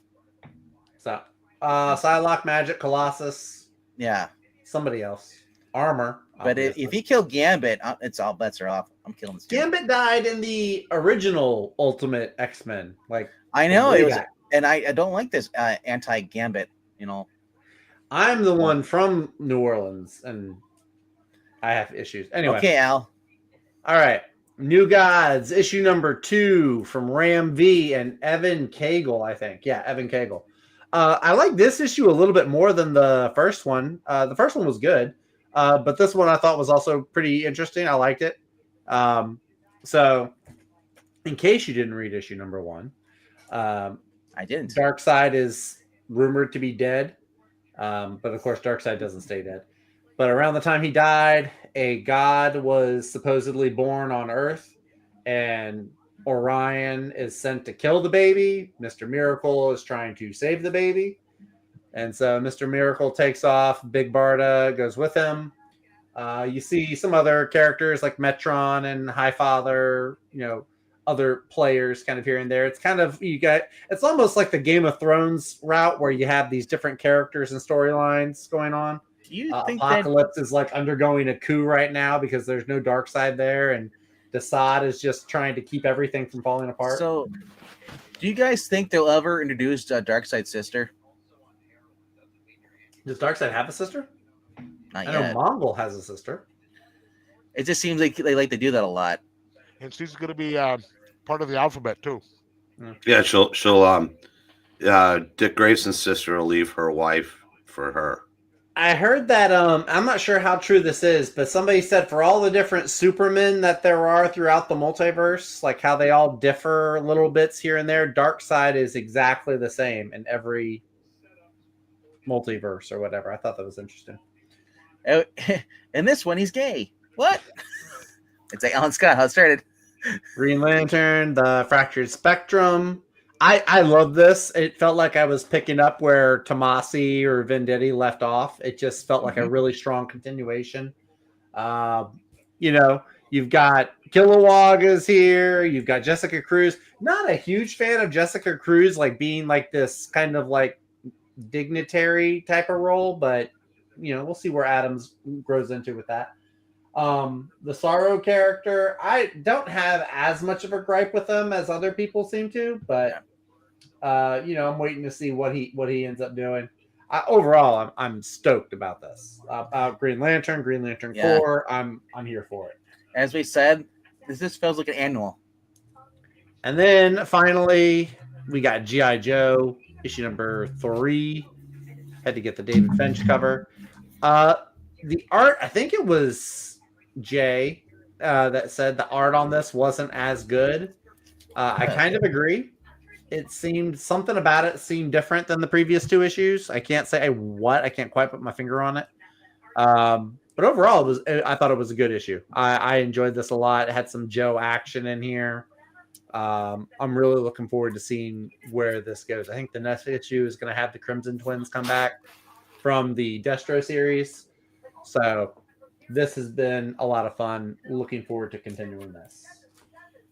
And that is all the books I had this week. All right. Thanks, Al. Al from Home Improvement. Yeah. That's what I thought. That's where my brain went. It's like, I should start saying, I don't think so, Tim. Every time it's with the flannel and the beard, I'm just thinking like he's gonna have a tool belt on when he walks in. That's what you should do. You should like have your camera on and just go walk full in the corner. Richard Karn. how's it going, guys? And then you sit down and you're like, what's up? You may begin. All right. This will be quick. Just 4 books. One book, done. Number 4, Green Lantern, Fractured Spectrum. I guess I'm just not as... I liked it, but it, like I said, I asked Venkman, I said, do I think this would have been better just as like the next issue of Green Lantern, but it sets up the new series. And yeah, Venkman's annual point was actually pretty good, but I don't know, like I said, do they still do annuals? No, they don't. So it's last one I remember was Catwoman having an annual. That was it. Or no, I take it back. World's Finest did last year. My number 3, You Won't Feel a Thing. Yes. Yeah, I said this guy, has was it Alzheimer's? Yeah, from the tumor pressing on his brain. Yeah, and he's basically like you're reliving his life in his head about the girl that he was gonna, I guess marry. Came home one night and found her brutally murdered by this serial killer, known as the Chatter Man, who may or may not have been real. The way the story, we don't know. And one of the therapists working with him gets killed in the same way that all the other victims did. But this guy can't remember everything because, like I said, his memory is in pieces. Because obviously, he went on. He's been married to his wife forever, but his first love was brutally murdered. Was she a therapist or was she like the head nurse? I think she was helping him. I think there were scenes where she was talking to him, and the one with the eye patch. Talking about that one? Yeah. She came off like always watching Wachowski. But I said it is good start. I said it's kind of we'll see how formidable this guy is because, like I said, he's like late 60s, early 70s, and dying. But hey, it's the magic of comics. And if it turns out it actually is true, and him just going after this one guy in his last case, whether he lives or survive, or dies, like I'm in for the ride. What if it's him? You didn't think about that possibly. I think it is right now. I think it's Buzz. It's gonna turn out to be his friend who became the police chief. I don't know. That's it. Number 2, Batman and Robin, number 4, or year 1, number 4. Yeah, we talked about this before. I'm really enjoying this series. I expected to, but it's I think it's kind of exceeded my expectations. It's kind of an interesting new take on Dick growing up, and the fact that a social worker would be very dubious of the living situation, and not in a Frederick Wortham kind of way, but just in a how does a she's a rich bachelor adopting a kid. Yeah, so I said the way that that's been a focal point of the series, I think, has been an interesting. I like that. She's the only one at the social worker or social services that actually gives a shit about the kids. The other ones this just seem like is a miniseries, isn't it? Yeah. And sucks. number 1, Space Ghost. Ooh, we got the good cover. Just keeps getting better. Overcoming all odds, Space Ghost finds a way to defeat Metalis. Yeah. Bring peace to the universe. And I love the line at the end when he's talking about because this Metalis guy, it was basically just like rampaging through galaxies, and he just coldly, callously murdered Space Ghost's family. Wow. And when he finally defeats him at the end of the issue, he mentions family to, he considers Jan and Jace his family. He goes, let's go home. It's just, this, I can't recommend this book enough. Anybody that's not reading it, do yourself a favor. Hop on board. Breen, that's some cowboy shit right there. Get revenge for his family. That's right. He set Metalis' childhood home on fire. Santa rocket chair. Yep. Awesome. All right. No back issues? No. What are you currently reading? There's no back issues on the couch with you. You're reading? I've still got a handful of stuff that Romance. a couple here and there. Okay. I'm always interested to see what you're reading other than the new stuff. Well, yeah, I just finished Cryptology issue 2. I did not get that yet. It hasn't come in. And I'm about 20 pages into the Keith Giffen back issue tribute. What issue on for the Grell? Green Arrow. Oh, like 48. Okay, I'm catching up. We'll have to do a Mike Grell kind of like review. And Zach, you can join if you read the good Green Arrow with Mike Grell. Why bother? Well, Zach, I know he ain't gonna read it. So Green Arrow didn't start till Kevin Smith. Yeah. I need Brian Hitch art on there, otherwise it's not. Just said sorry, Kevin Brian Hitch. Smith Phil is my Hester. Phil Hester. He's a Neil Adams with talent. He's Neil Adams with a personality. Better Neil Adams, better than Neil Gaiman. They're all good until you find out what's in the closet. I'm gonna say I'll bet you most of this is not true, but there's probably enough to where he's finished. It could be the whole Warren Ellis thing all over again. Well, it seems like there's more to it than that, but but this is the problem with this is why Me Too isn't really a thing anymore, because it devolved into you our coats touched in the coat room, you harassed me. It gets to the point to where they cancel so many people for the flimsiest fucking reasons that when somebody comes along that actually does the things that warrant that, you're skeptical. And that's also part of the problem is, so they say believe all women. Yes, you should believe. You should. So here's look at the investigate. You should take the accusations, investigate them. So Geeky, you're bringing it up because you know who was all believe all women? That was Neil Gaiman. He was all over Warren Ellis. You got to believe the victims, like no matter what. Male feminists. Yep, I was just gonna say every single time. Anyone who says that they are a male feminist, I automatically suspect them. Yes. All right. Give me some back issues now. Oh, and I do have to take umbrage with a polite disagreement with something you said earlier today. The Gray Palmiotti series in the 2000s was actually very good also. Yeah, I'm not as good as the original, but it was that's why I said the original is better. And usually it is, it's very rare do I find a comic book series where somebody does it better than the other one. All right. It's more Jonah Hex, 21. Man can't get a shave anymore without somebody pulling a gun on him. Anthony Hopkins in the background. No, it's good. These are all books that, Zach, you should be reading. That's what I hear. One of us will get you, Hex. Ain't no way you're stopping, kin. No way you can stop us all. You can, boy, that's no way you can stop us all. So, 33. Then we jump a little bit. Issue 40.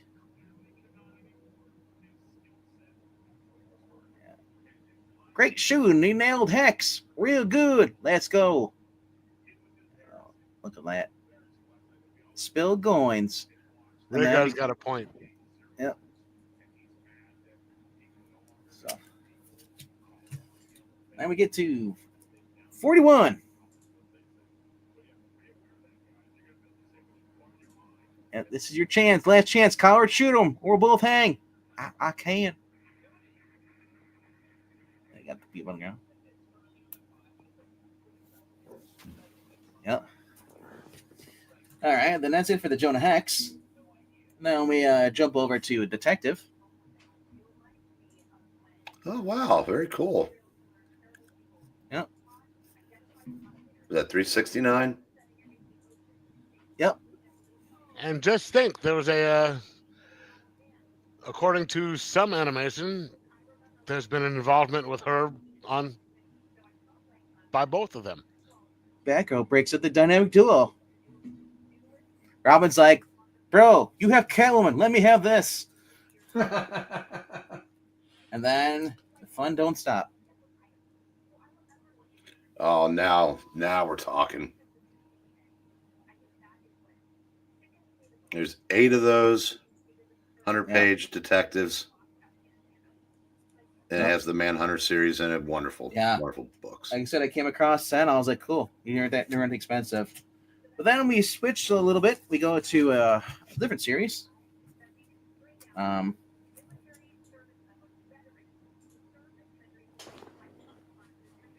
So nice. I never see these in my shop, so when I see them, I pick them up. Pretty sure it's Kane on the interiors too. Most likely. Yeah. Did you notice the cover price on that? Yeah, 35 cents. Yep. Then they jumped it up to 50 cents. Yep.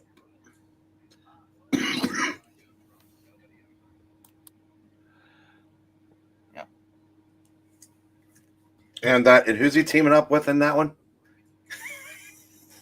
The Master of Kung Fu. No. Shang-Chi. Governor of Kung Fu. I know. I do it now because he's so used to saying. I don't think Breen can even say it anymore because he's just so used to saying the governor now. Oh, I can still say Master of Kung Fu. I just never say it around Micah.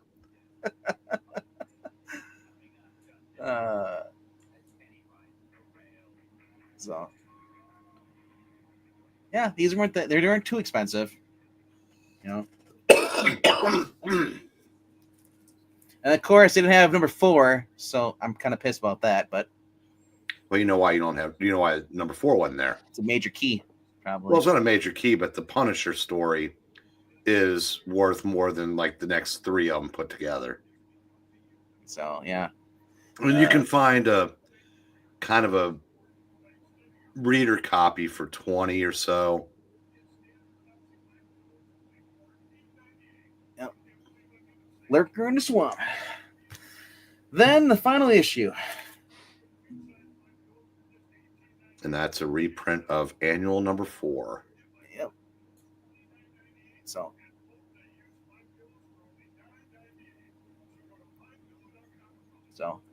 yep, that's it for bank issues. I was kind of happy to grab these.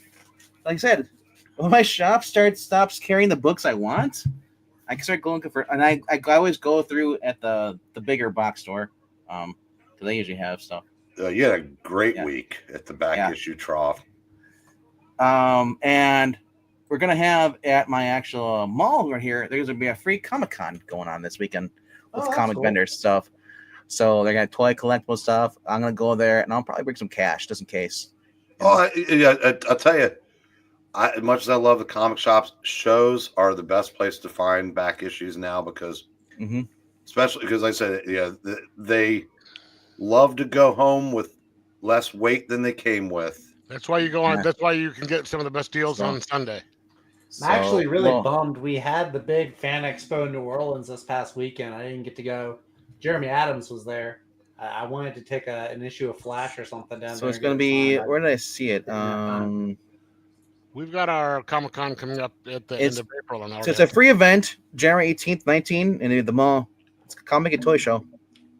Over 70 different vendor artist spots from Barnes & Noble, the food court, and all the way into the theater there. We're going to have vintage video games, Pokemon, Funko Pops, vinyl records, Transformers, TCG cards. What was the other one? Star Wars, plushies, action figures, lots of comic books. Yeah. So, yeah, it's going to be in the mall on 10 a.m. on Saturday and then 11 a.m. on Sunday. Yeah. It's nice. I mean, there may only be about 10 comic vendors, but still, it's better than none. Yeah. But like the Cincinnati Fan Expo, I think they were down to single digits in comic dealers. And that's a big show, but it's all about everything but comics now. That's why we stopped going to that and go to that Dayton thing 4 times a year. Yeah, it just happened at the worst time of the year, though. I go with my brother or my niece, but my niece has to work, and then her grandmother, my brother-in-law's mother, just got diagnosed with cancer last week. I'm sorry to hear that. Yeah, so well, she's 86 years old. I mean, like, I can't really, and I found out that barely she's been not really wanting to go to the doctor, but kind of pushing off because maybe a burden. So she's had a bladder infection for all this time, and they kept putting on. And she's been on antibiotics for almost a year.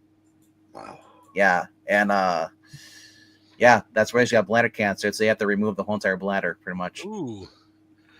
And yeah, at this point, it's like, do you do that and then also take chemo and then maybe it works? You know, or do you just say your goodbyes now? It's like, that's because remember, like when you get older enough, like towards the 90, they really don't want to do a lot of stuff because it's not really worth it. From experience, when they get a diagnosis like that, it can happen quick, man. You need to go and start seeing people. Yeah, well, their grandmother lives with them in the house, you know. So Okay. and they already drew up a will a long time ago after his dad died. It's not just the will. Like when my dad got diagnosed, they said he had a year, and it happened in just under a year. And you know, yeah, and this actually kind of what one of you guys said a little earlier today was when one people have been married for a long time, one goes, the other one goes. My parents were at 61 years. Yeah. And that just kind of gave me a thinking, like, I may or may not have that much time with my mom left. Well, my mom just turned 70, and even though it's still considered young, I still like, it's like you're in 70, you're in between 70 and 90, you know, your chances of, you know, getting things increases, you know. No, so yeah, my brother-in-law's mom, this is her first bout with cancer. She's had cancer before when in their mission, you know, but you know, they caught it earlier. So this time, the problem is that even if they remove the bladder, the cancer can go right into the blood. You know, but yeah, cancer sucks, man. They've had the cure forever. They just don't want to because big pharma. I know people that have gotten over like stage 3 cancer just changing their diet. Just living healthier. Mel Gibson was on Joe Rogan. He said the ivermectin and some other stuff. They got it over. Who's it? Mel Gibson said that too. Yeah, it's Mel Gibson. The idea that. Yeah, Mel Gibson. Yeah. And there was a thing where he was talking about that thing that they had in the Vatican, and that thing that there's people brought in and they were supposed to worship him or something like that. I checked with my brother, who's a priest, and he linked an article that pretty much said that it was true. And it's like, ooh. Oh, also because I gotta do this because he's never here. How's it going, little Rhaegar? Oh my gosh, Rhaegar's here. I know, right? Now you don't see him for a while. He'll go. That's why my life has been so calm lately. No, it's because you haven't been on the stream at all. Also true. Also, you got a girl that's taking care of you. I do. She trimmed up my beard. She cooked some for you steak. Oh my gosh. Dude, that's where I was Tuesday. She grilled us. She like seared. You have the good steak. Kind of misery. Huh? You have the good version of misery. It's the good version, the well-fed version of misery. Yes. So, Zach, is she looking like number 2? She is. I'm not going to call her number 2, but she is looking like. Well, yeah, it's simple math. I mean, it is. Yeah, number 1's never good. Yeah, now it's number one with a bullet. Now just need the gun. But you might not want to walk up to her and go, "Hey, number 2." Yeah, no, definitely not. You might want to. There's dual implications on that. Neither one of them are good. Yeah, my best friend's 2 wives' names are Janie and Jenny. I guarantee you it's at least happened once. It's a totally different, I mean, it's like a subsection of the same thing. Now, I had a kid that I grew up with. He went and married a girl who had the same name as his sister. And I was just like, no. That's no, you don't do that. No. Yeah, I could have been worse. Could have lived in Alabama. Yeah, I was just like, and this chick was. That's too close. I did go on one date shortly after my separation. I did go on one date with a girl whose full name is the same name as my sister. I was like, I'm sorry, I can't do this. I'm sure you're a really nice person, but I can't date someone with my sister's name. Was this your friend's sister upset because he cheated on her with this new woman with the name? No, but his wife was upset about some of the things that he did with another girl who happened to be. It's kind of frowned upon when you're married. You do stuff, but no, I mean it's not just that. It was also a thing with the girl about being a little. What's the word I'm looking for? Oh, young. Wait, your sister dated a guy with the male spelling of her name. Is her name Jamie? Like Jamie and James?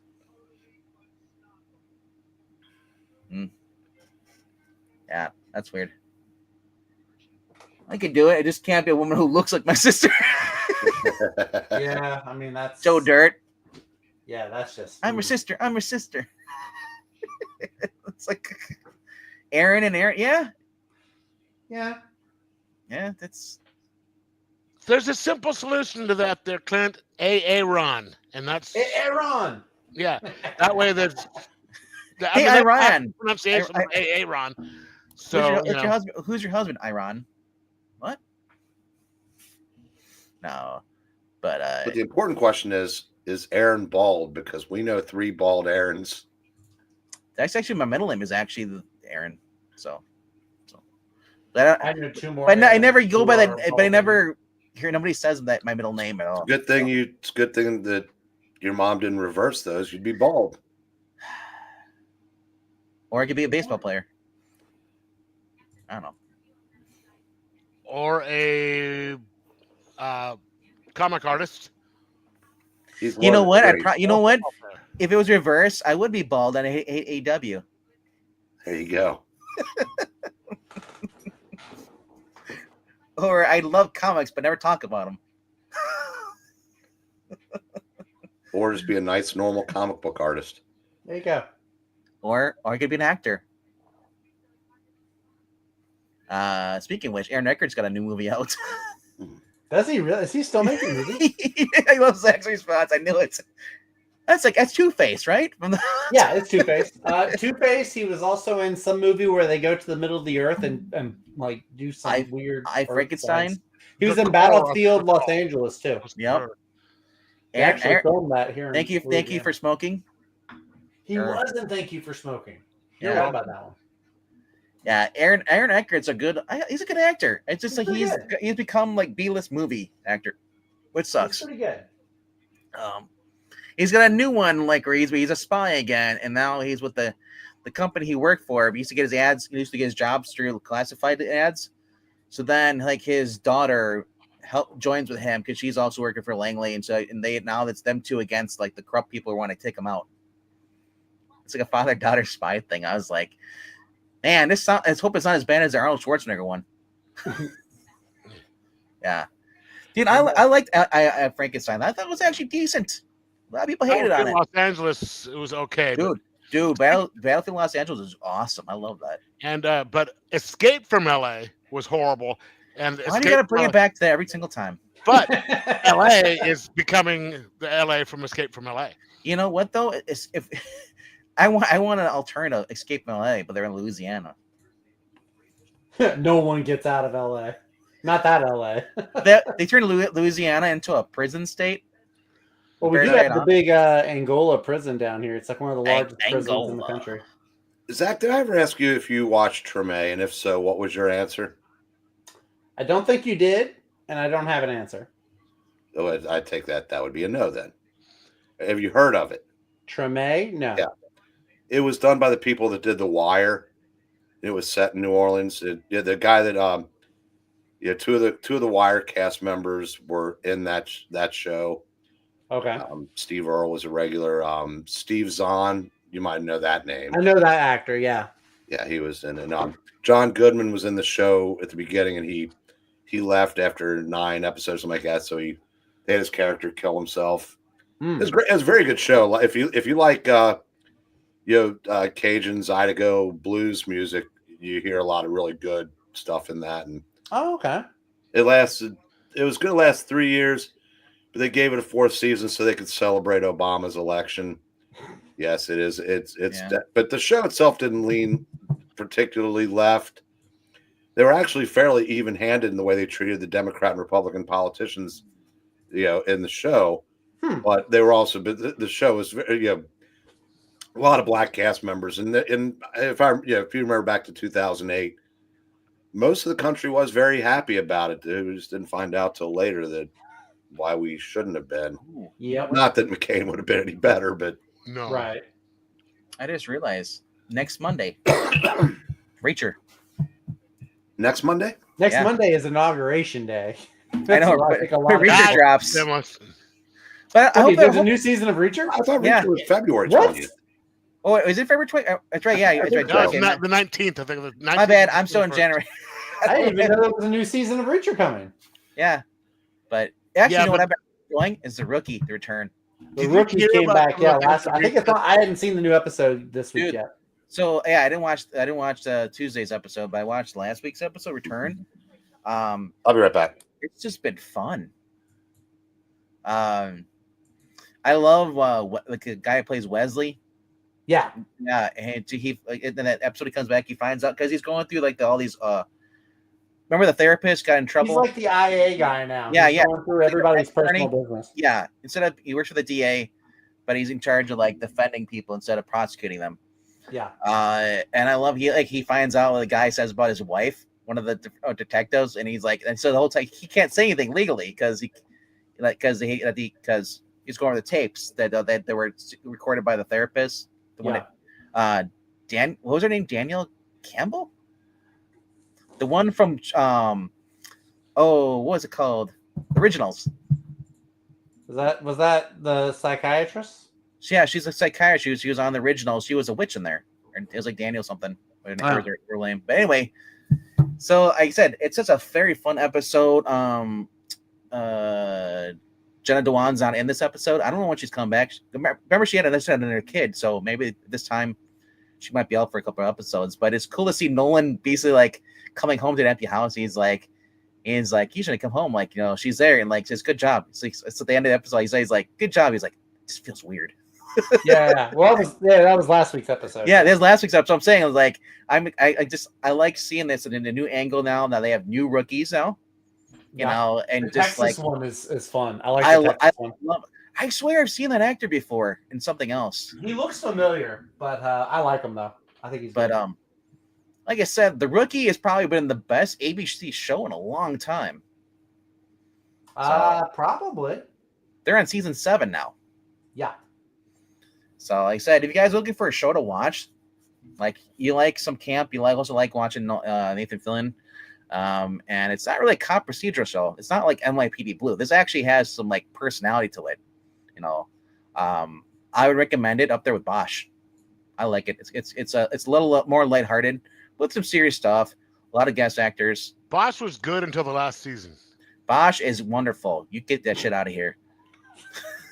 The last season was not. Go read your Wolverine, Chris Condon, and all your other weird stuff. I read it all except for the. Don't hate on it just because you don't like it. Wait. If I don't like it, am I supposed to praise it? There's a flaw in your logic there, Zach. How dare you hate on something that you hate?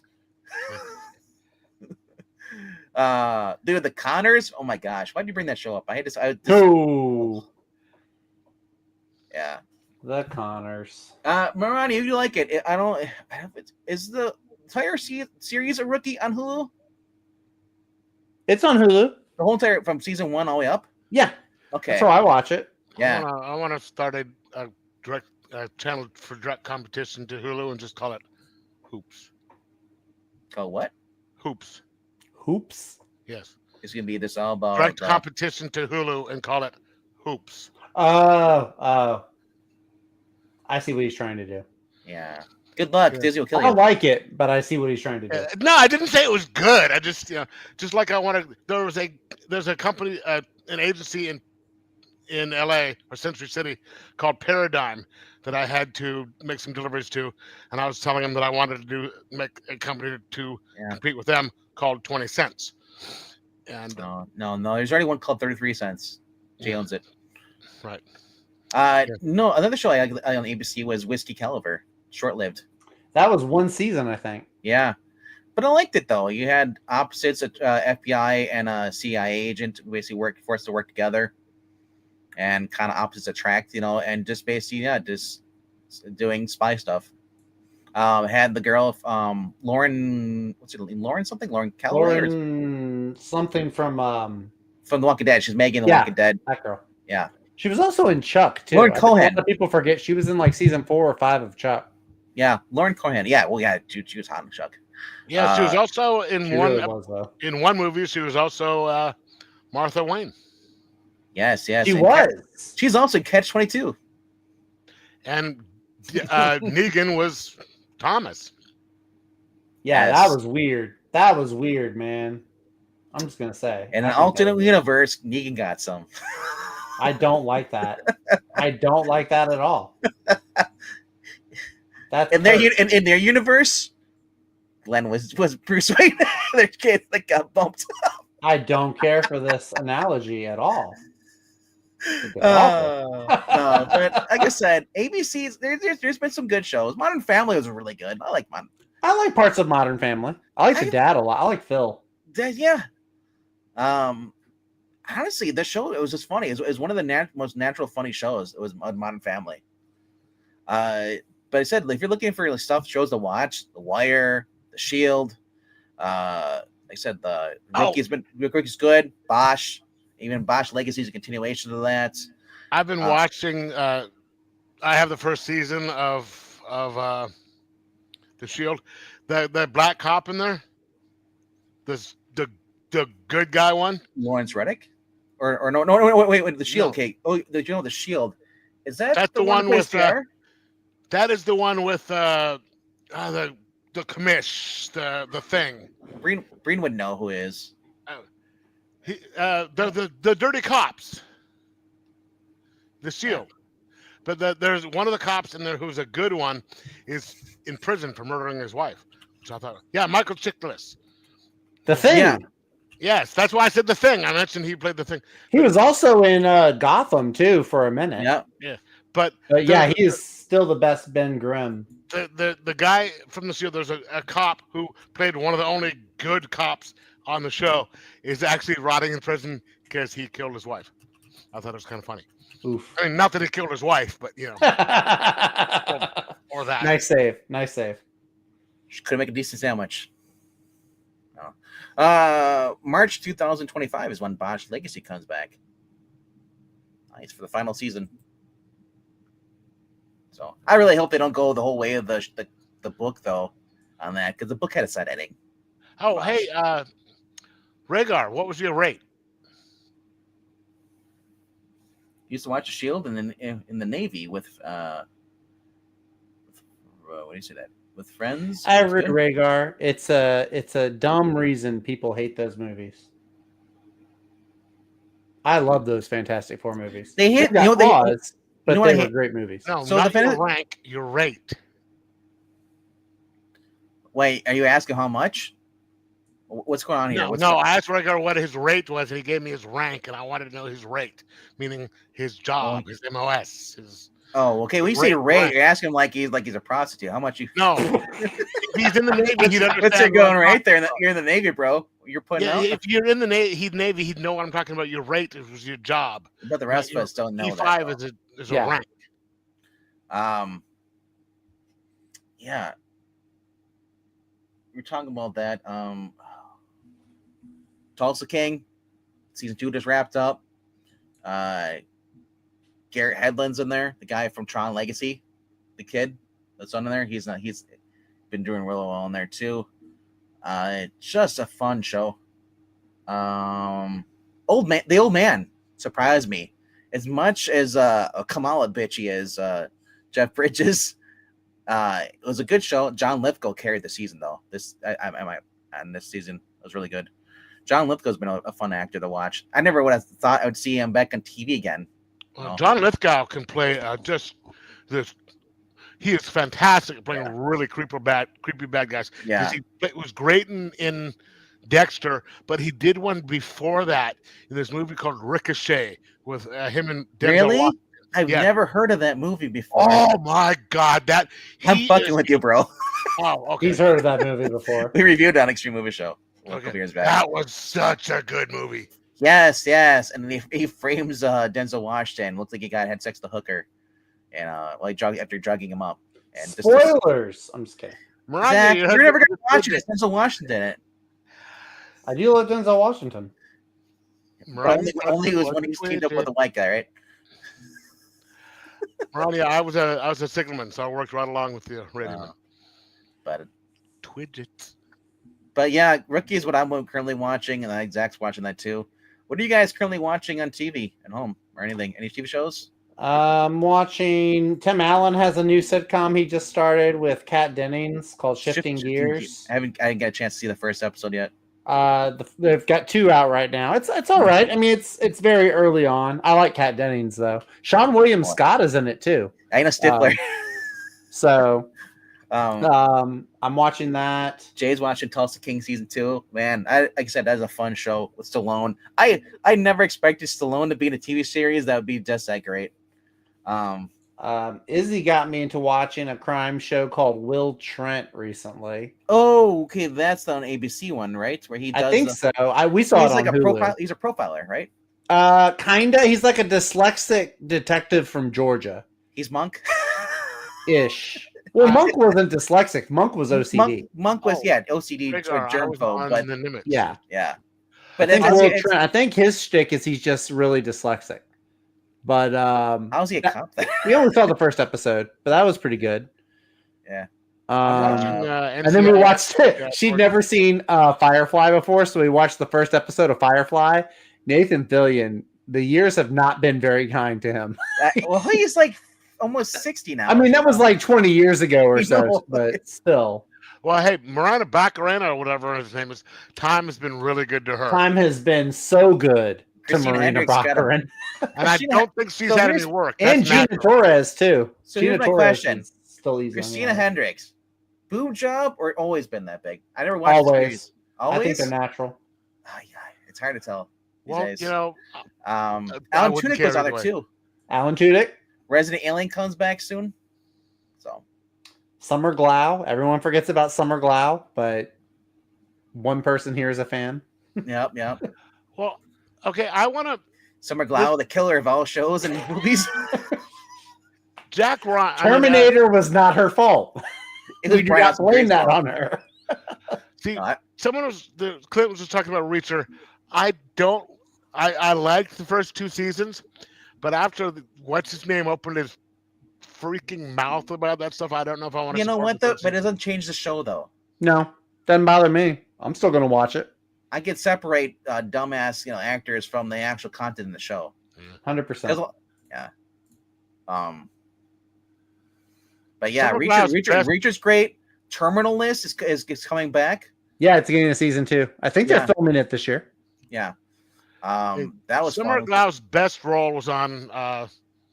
Don't say Arrow. No. Terminator. She was on one episode of Terminator. Yeah. Of oh my God. Never the Geeks. Geeks and Freaks? No. Geeks? One with Parsons, Jim Parsons. The Big Bang Theory? Big Bang Theory. That was her best role. She had one episode on there where she played herself. You know what? Go back to smoking. You're starting a little crazy here. You must have hit the bad stuff. Oh. No, like I said, Summer Glau was great on Terminator. Terminator. Yeah. Sarah Connor, Terminator Chronicles. Yeah. What killed that show was they decided to bring in Brian Austin Green from 90210, and that killed the show. So, I mean, it was will he or won't he basically fuck his robot. That was Sean Connor's plot. Hey, look at what we got today. I know, technology has caught up. I know, right? Stick your meat into a grinder or because it was Terminator. I'm thinking like I wouldn't trust him. Brian Austin Green has a chance of doing that because look, he was married to he was a grinder. You know what though? I'm proud of him getting out of that because we found out who is the weirdo in the that, and it wasn't Brian Austin Green. Everybody thought it was. I'm glad he No. got it. No. So I mean, she looks good, but there's only so much that looking good. That's only so far you can go on that. You know what I mean? cousin of Oliver on the show. What? Yeah, and the Brady Bunch when they bring in the cousin Oliver. I was telling my dad about this. Anytime you look at any television show, and whenever they bring in a new child actor role, usually the show is on its last leg. So So- the It Brady is Bunch, it was Oliver. If you Alright, look at the so Cosby that- Show, it was little Raven Simone's character. He wasn't the Oliver. What it was that he was Kyle Reese's older brother. Well, Morani's using Oliver as an Yeah, example. yeah. When you say Oliver, though, I think of like Oliver Queen. I'm like, you think like Megan Fox should be in prison, She really should be. for what she's done to her and kids? so should Charlize Theron. Yeah, Yes. yeah.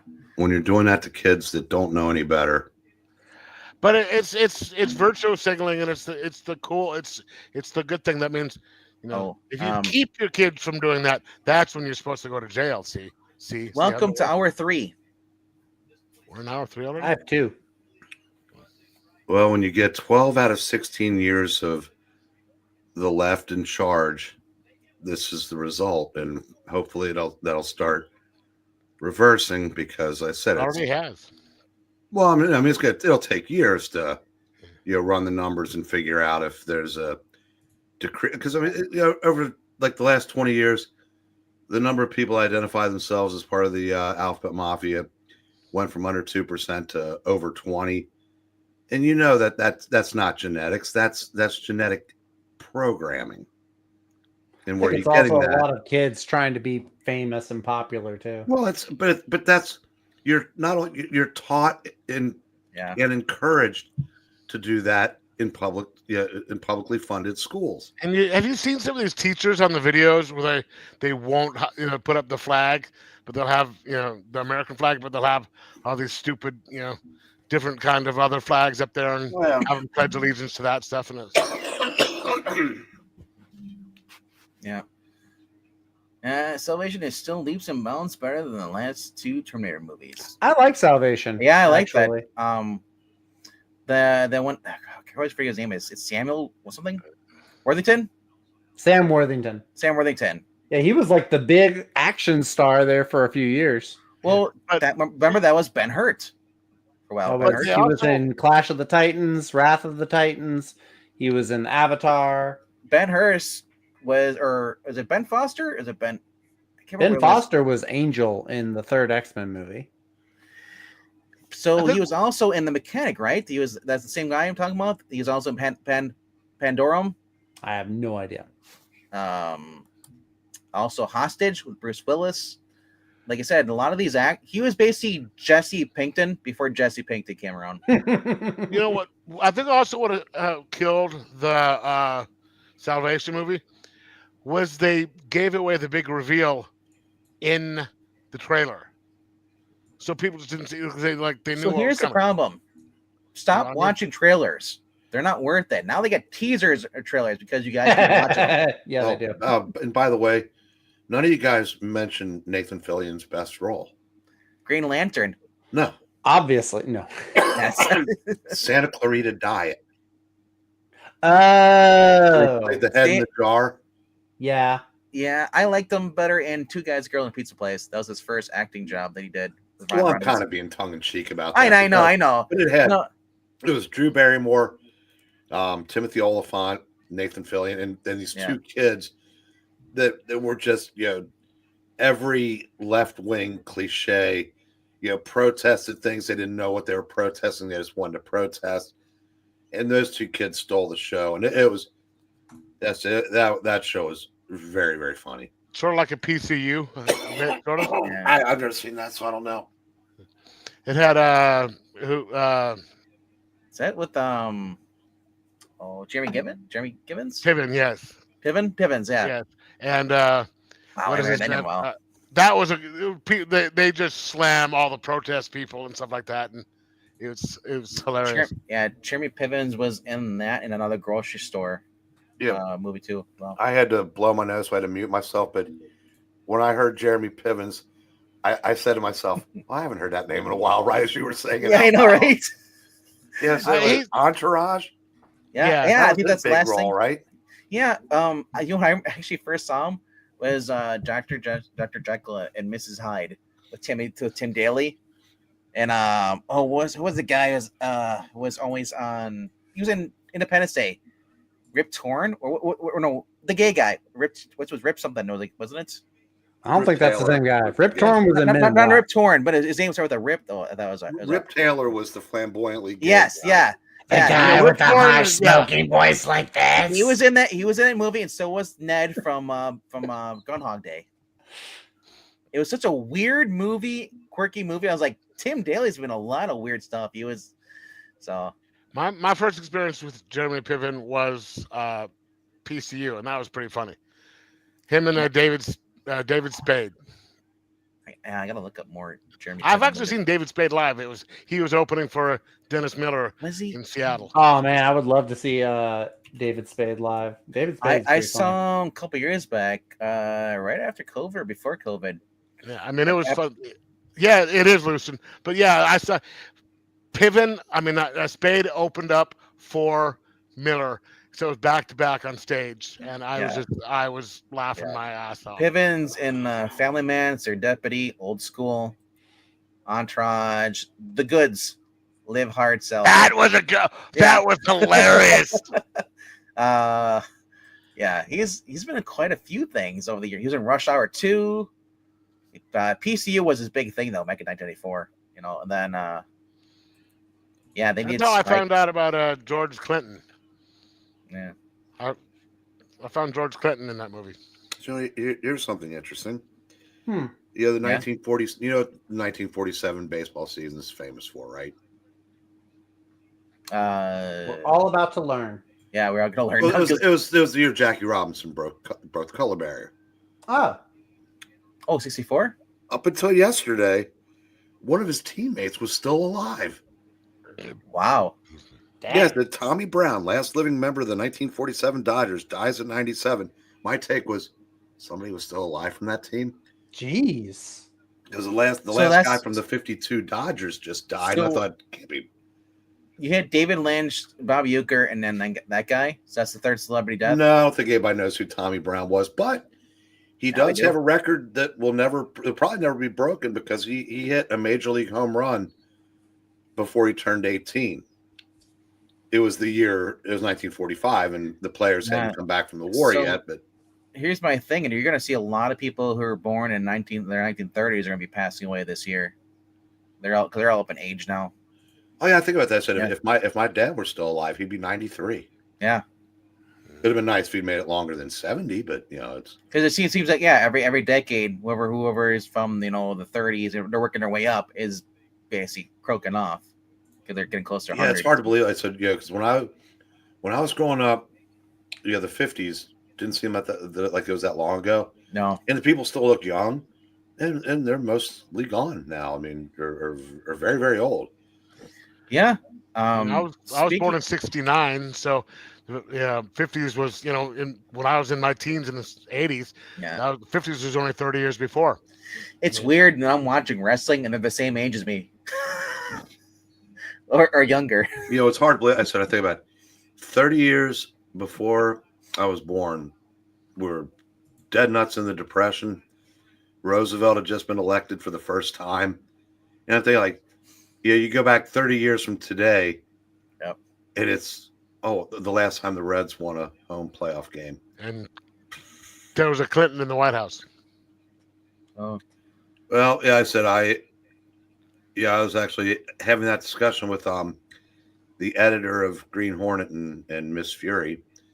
And when I list the best presidents of my lifetime, Clinton's on the best ledger. Because whether he meant to or not, that was pretty much the last time that the parties worked together because it was pre-internet. But And he was forced to, but yeah, he did. And he also balanced the budget. so yeah, there's obviously, if you are, my friend who's uber conservative, and we argue all the time because there's just some things that I can't put up with that we do on our side. Mm-hmm. Yeah, I said, yeah, I hate people on the left that can say that their party can do no wrong and the other can do no right. Yeah, I will admit when somebody on the other side, I said Clinton. The Clinton years weren't my biggest gripe with the Clinton years was that's when political correctness started to gain a foothold. Yeah. So, but also, yeah, I also put Nixon in that list because Watergate, compared to some of the scandals that have followed that were not even labeled as scandals, Hey, not he that got big us a out of deal. Vietnam. Well, technically, Ford was president when we. Yeah. And don't get me started on Vietnam, how we were winning until they started to make it into a bureaucrat thing. But Kennedy, Nixon, Reagan, Clinton, Trump. On the negative ledger, LBJ, Ford was inconsequential. Carter, Yule, both Bushes, Obama, and Biden. I have respect for Yo Carter. His dad just died. Okay. Oh, did he really? Oh, dude, I'm sorry. I wasn't like making a joke about him. His dad, Jimmy Carter. Yeah, Jimmy Carter just died. Your dad, Jimmy Carter. I love that. 37th president of the United States. Who saw a UFO? I mean, thinking his dad really did just die. And I'm enthusiastically looking forward to voting in the 2028 elections.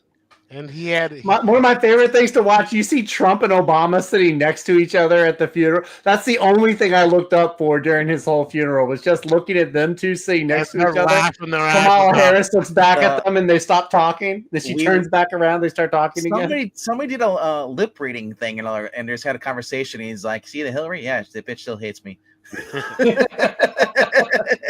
And like you're just talking about things. You want to go golfing after this? It's just weird. It's just a weird thing. It's very weird, but it's hysterical. But everything on there is like, it's. I said, Obama. Like I said, this guy is just. He's friends with everybody. He's like, I don't trust him. The more time passes, the more I realize how much damage he did. Now I'm not going. I mean, I've benefited from the Affordable Care Act, but. He tried to do the whole Jimmy Carter thing. He set race relations back a half a century. Yeah, the whole thing. Yeah, he was continuing what Jimmy Carter started, and then Biden stepped in after him. I mean, hey, Breen, you and I, we're old enough to remember back in the 70s and 80s when you could joke about things like that. You could make a joke about any race, and if it was funny, you'd be just laughing your head off. You can't do it now. I love Trudeau getting offended because like Trump said, it's like, we'll just buy Canada. And we are truly worse off for that. Can you imagine if Canada became like their 51st state? No, Greenland. I can tell you what would happen. Well, no, I take it back because I said I'll answer that question right after the next elections. Greenland is going to be our next because state, Trudeau resigned because he had no shot of being reelected. Yeah. And Trump winning proved that if there is a globalist force out there, they can't affect everything, where I was starting to believe they could. Mm-hmm. If Canada goes back to some semblance of reasonable conservative government, then I would say making the 51st state. But hey, it's really funny. I was someone was talking. There was some. Who's the movie star that moved to Italy? Oh, that was Ellen DeGeneres. Yeah, there's saying, "Oh, we're gonna move to Italy. We're gonna move to Italy." At least they're saying, and someone pointed out, "Did you just see who they elected as prime minister over there?" Yeah, that guy's far rounder than. It's a chick. Yeah, that woman is so far. It's super far right, and so I'm gonna move there instead. It's like she's Adriana Paul. It wasn't Paula Luna, whatever her name is. Yeah. Her, the guy in was it Argentina that reversed 50 years of corruption. Yeah. When they're allowed to win, good things happen. I mean, I said, would you want to be living in Great Britain right now? No, I wouldn't. No. But I mean, I hope these aren't accurate when I hear that, a girl gets gang raped and then she speaks out against her rapist and then she gets arrested for hurting the feelings. They're arresting people online who are Yeah. pointed out who live in Britain. They're arresting them. And Well, Keir Starmer is just a fuck. I just love it that the fact that the guy who was going after Elon Musk, not even a couple weeks ago, was just arrested for basically trying to meet with a minor. Well, he got Chris Hansen. Somewhere in the afterlife, Margaret Thatcher's going, "How you like me now?" Oh my gosh! But yeah. Speaking of celebrities, Trump disappointed 3 celebrities: John Voight, was it Stallone and Mel Gibson. As his Hollywood advisors. Hollywood ambassadors. Did you hear what Mel Gibson said? No. Would this position happen to come with an ambassador's residence? Oh man. Zach, because his home burned down. I know. It burned down while he was doing the Rogan podcast, I think. I honestly, I hope that this means we'll get better movies. We've got some pretty good movies. No, I mean like back what we used to now because PC culture, it's eliminated a lot of stuff. You cannot. Yeah, that's some people are going to have to, have and honestly, I think Zuckerberg and Bezos coming around, if it's wanting to be on the winning team. Do you see Musk posted? He's like, "Do we just become best friends?" That brothers, me and Bezos. Did you see that picture someone posted from 2004 of those two? Bezos looks younger now. Well, he got divorced, so maybe his wife was really awful. He ordered muscles off of Amazon. What we need is more lines like they had in Morbius. It's Morbian time.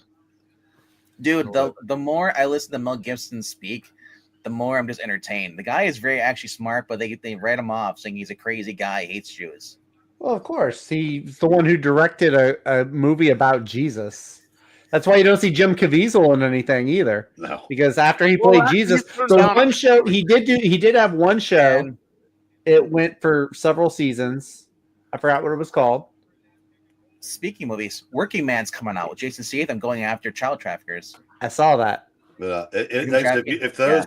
If those movies don't get blocked by theater chains and whatnot, or streaming services, I think you're going to start seeing that reverse. But you're going to see the Elon Musk streaming universe. You're going to see that matter unless the creative people can take the shackles off. And people forget that most of the people writing this stuff, saying this stuff, acting this stuff, agree with the side of the political aisle that has now censored that stuff. I thought there's a different one with Chuck Dixon. Chuck Dixon got 2 movies out now? Oh, and speaking of Caviezel, he was also in that movie about sex trafficking that came out. Yeah. That was a great movie. Like I said, can you imagine Elon Musk is like, well, you're guys gonna block movies? Well, guess what? I'll just put my own theater out there and we'll just produce streaming service. He'll provide the streaming service. That'd be fun. But I'd get a chuckle out of if he ends up buying TikTok. Oh yeah, right. That was he joked about it buying TikTok. But I don't think he's 100% joking. See who else is I'm kicking the tires on that. If China elects to sell. I hear he's a big deal. I wouldn't know if he was the 5th person on the show. Mr. Beast. Oh, Mr. Beast. My dad actually knows a lot about it. My dad used to watch a lot of his because he would give a lot of money away to people. So my dad knows a lot I'm about curious. Kind of weird, actually. So as far as I know, I don't know what his political affiliations for Mr. Beast is, but like I said, the best thing he could do is like, well, I already bought Twitter. I'll just get TikTok and integrate that in my system too as well. I wish he'd buy YouTube, because I just want him to start if he starts a streaming service, You know, I know right now you can stream live on TikTok and get or not TikTok, but X and get paid for it. No. But no, you can right now. You can. No, I know. So yeah. Yeah. So I mean, like, would I love to have him do a rival to basically to YouTube? Well, here's the problem though, and this By is Daily why. Motion. No. Here's why it really wouldn't matter. Rumble. Yeah. You remember Rumble? Yeah. It's that alternative that nobody ever watches. Yeah. I still watch Crowder on it though. It's but I'm saying it's very limited. It's like Blue Sky or Blue Hair, whatever the fuck it's called. That's good. That's got a shelf life because YouTube and Twitter, now X, have become the same thing. This is what. Sorry, DuckDuckGo. Google as a search engine. They're the defaults. I don't hear anybody talk about Brave. About YouTube, but everybody's on it. Same Everybody thing. complained about X. Everybody's on it. That's just like it's like Coca-Cola is the default for soft drinks. No, like Pepsi. Trump hanging out with Coke. So I mean, as much as I'd like to see like an Elon Musk owned alternative to YouTube, I just don't. I don't know that it would ever be feasible. I mean, I think it'd be better served. You know, when he was making noises about maybe buying CNN and something like that, and because honestly, I would love to see somebody go head to head with Fox. Oh yeah, my mom was watching. She said like, "Oh yeah, CNN announced that William Dafoe was dead." She saw because they have a YouTube channel, and she saw that, and she was like, "What?" I was like, "No, he's still alive." The guy from Shark Tank, the bald guy, Mr. Wonderful, Kevin O'Leary. No, Kevin O'Leary. He was talking about doing buying TikTok. He's got an offer out. You know, I'd be fine with that. I'd be okay with that. If Trump, or not Trump at all, but Elon Musk was able to buy YouTube, do you think they try to do the whole monopoly crap on him? Can't have it. They try, but yeah, it's fun. Yeah, my question for Shark Tank is, how did Mark Cuban spend so many years sitting in the same studio with Kevin O'Leary and become the raging pussy that he is? It's a good question. I don't know. Maybe he's always like dudes. I can't fault him. No, he was the cool kid. Yeah, 25 years ago. So the basketball team, treated him like gold. Always, fighting with authority. And now, God, if he were any more of a capitulator, he could join Rage Against the Machine. They ain't raging against anything. They're raging against people. They're raging against conservatives. He is the machine. Yeah.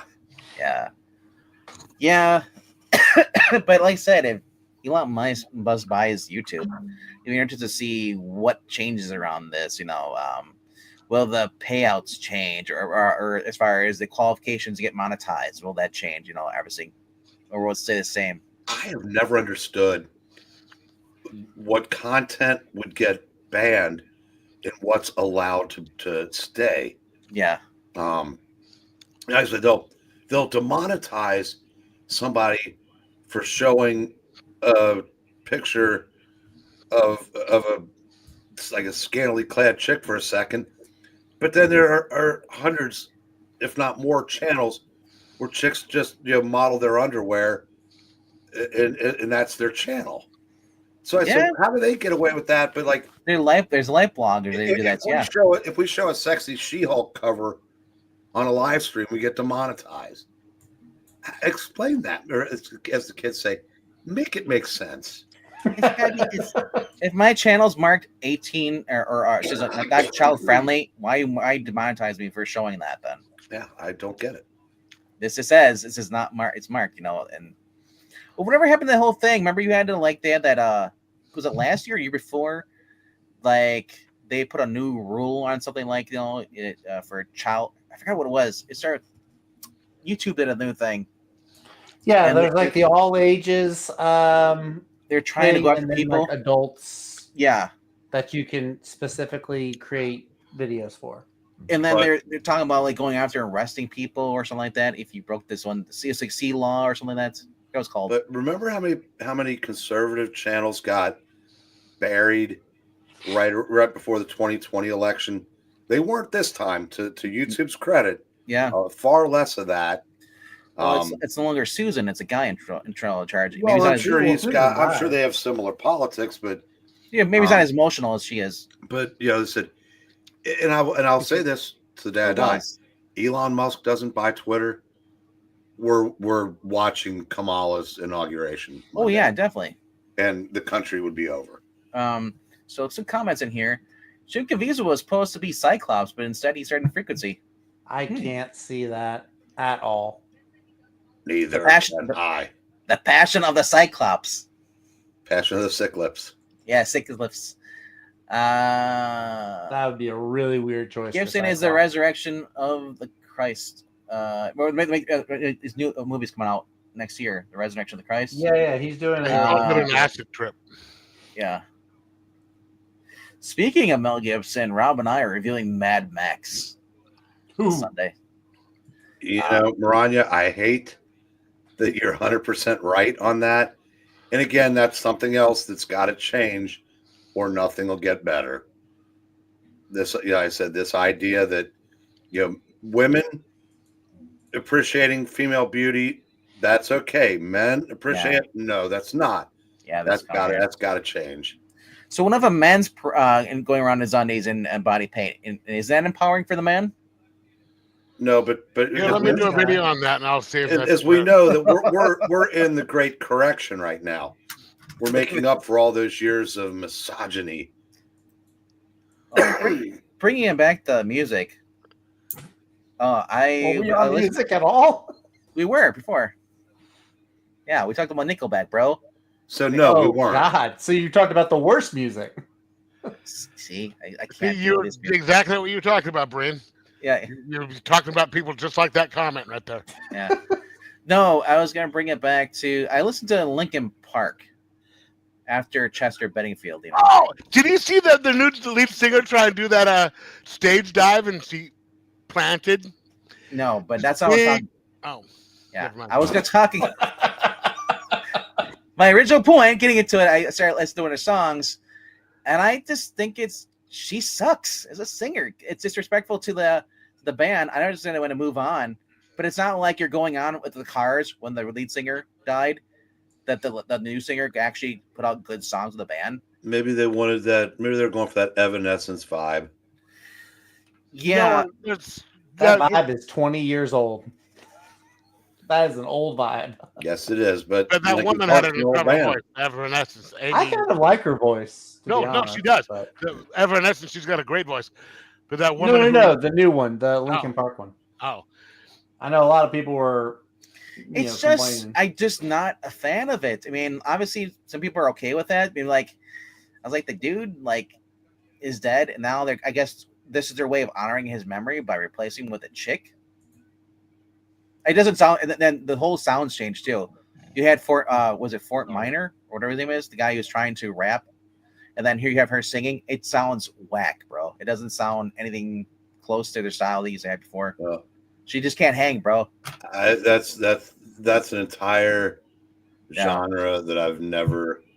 Yeah, I've never been to. Linkin Park made a covers album, I think. No, it was Puddle of Mud. Never mind. Yeah, you know what? That's I on the radio the other day. I heard Metallica, then I heard Puddle of Mud. I'm like, holy crap! Puddle of Mud is his own. It's just his old band now. It used to be Metallica, then Puddle of Mud was brand new in the early 2000s. Now it's just like, wow, it's been a while since Puddle of Mud and was a thing. Blurry, yeah. What was the other one? Mudvayne. Yeah, yeah. The whole rap rock thing from the early 2000s which is of course that allowed Fred Durst to bang Britney Spears. Lucky guy, you know. But that was, like I said, that's K-Fed afterwards. There's some soundtracks like End of Days, which was all that rap rock shit, and the Arnold Schwarzenegger one. Yes. Yeah. I don't. Yeah, I've because- never. That's one I've never seen. It was an okay movie. Maybe I don't remember it that well. Yeah, Lincoln Park Evanescence Puddle of Mud are classic rock now. Well, Yeah. classic rock needs an enema. Oh my gosh! Tell you what, you know what? one of the best movie soundtracks would be The Crow, Lost Boys, and Queen of the Damned. Queen of the Damned was a horrible movie, but it had a great soundtrack. Only seen Lost Boys. Chose the other not to watch the other two. You never saw the original Crow? Nope, chose not to. I watched the sequel, I think, with That Fred Ward. Was the bad guy. So, Zach, what's captured your attention there? Oh, I'm just playing a game. Marvel Rivals. No snap. We're just grateful that we get like 17% of your attention. You know, I'm paying attention. I'm keeping up with the conversation. I'm just multitasking. we should always just have Zach on the big cover. See, look, Now- I get to do this now I- because I have the three. Well, I was gonna. Well, Steve, show up your setup. How rich you are. Leave it One like of them that. was a So Christmas gift. now, household tips from Velma. One was a Christmas gift, and one was a like a thrift store find. I feel like we're just gonna Sorry. start getting like household, like gardening tips and stuff like this now Oh, that's awful. at the Home Depot. Or we can get beard tips from the beard. Beer or beard tips? Beard. Beard. B-E-A-R-D. Weird. Meaning his beard. She trimmed up his beard. Get So some beard bird tips, tips from the beard. Bird tips. Burr. I don't know. Queen nothing of about Damned bear. did have a nice OST, says Rhaegar. Music is like candy. What you eat, what you To want. paraphrase Rush Limbaugh, Yeah. that's original soundtrack for those of you in Rio Lindo. Yes, yes. Rio Lindo. Never been to Rio Linda, but fortunately. Yeah. I couldn't find it on a map, You know, but he used to use that line all the time. It just made me laugh. I He did it. He started his career there. when Limp Bizkit came out, I liked that. I actually was a fan of when Undertaker started doing his American Badass. No, Oh, I'm not saying that they didn't have their moments when they no, they had some good songs. They were not all the songs visual were good, though. shit. I mean, yeah. Well, American Badass, that was Kid Rock. No, but then he keep rolling. He came out. Oh, but it's like I like Kid Rock's politics. His music sucks. But, it's Yeah. Kid Rock has really changed his sound too. well, yeah, he's basically. Yeah, I mean, Not I haven't country. heard anything of his, and He I went don't even from know if rock- he records anymore. Yeah, the country. Well, And then he was. Well, he started as he went from rap to rap rock to rock to country.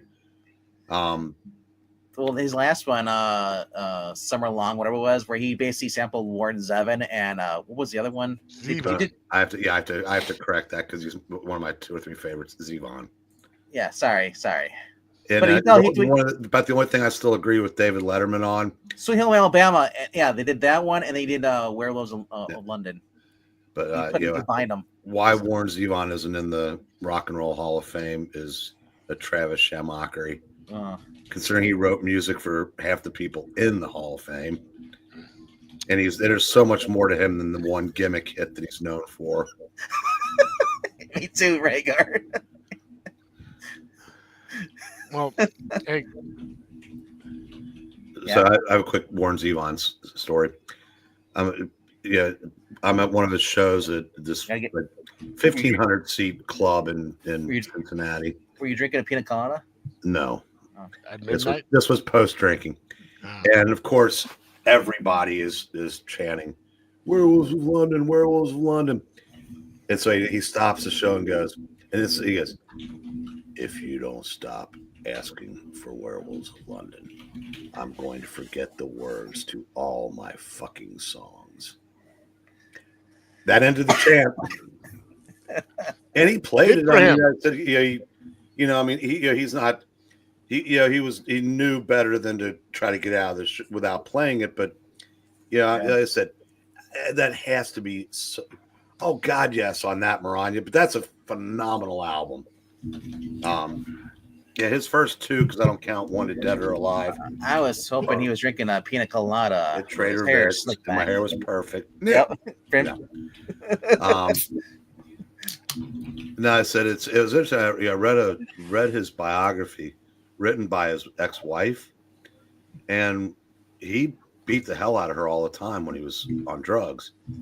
And to me, that's the deal breaker of all deal breakers. Yeah. Yeah, but and then I go then, but she forgave him and stood by him. I mean, not as husband and wife, but yeah, but and I thought, okay, if the victim, and she was no, like the thing that they call the cops to come out to a domestic disturbance. I mean, she knew what she was doing.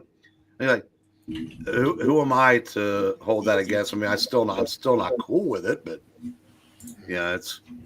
I can hear Breen going through your microphone. I don't know how, but I can. You shouldn't. I have my speaker turned down much lower than it normally is. Because on top I hear go, oh, wow, oh, wow. So I've turned it down more. We'll see. Sorry, Breen.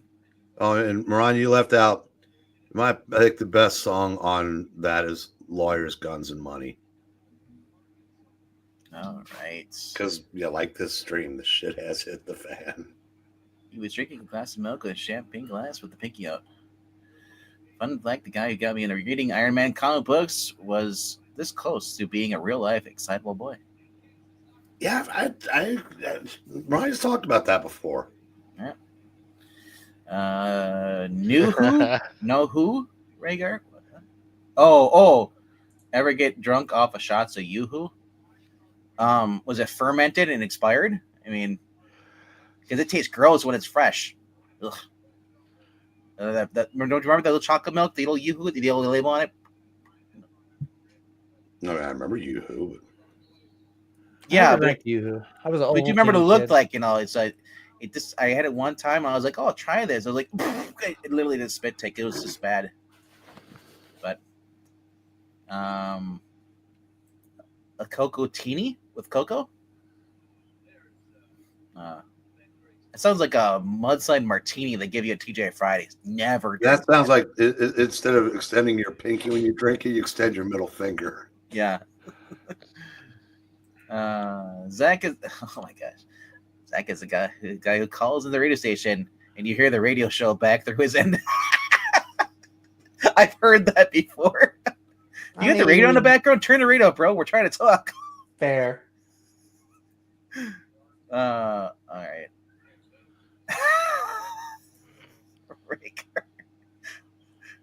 Wow. I don't know. I thought they were the same. Yeah, not only did I miss all the craft beers because I quit drinking so long ago. Yeah. I missed all the fancy, new wave drinks. Like they didn't have no chocotinis at no bar I ever went to. Yeah. The whole we got Spotted Cow and all these other weird IPA, like all the honey beers now. It's just like. Yeah. My brother, the only male member of the family on either side that didn't get in line for the alcoholism gene.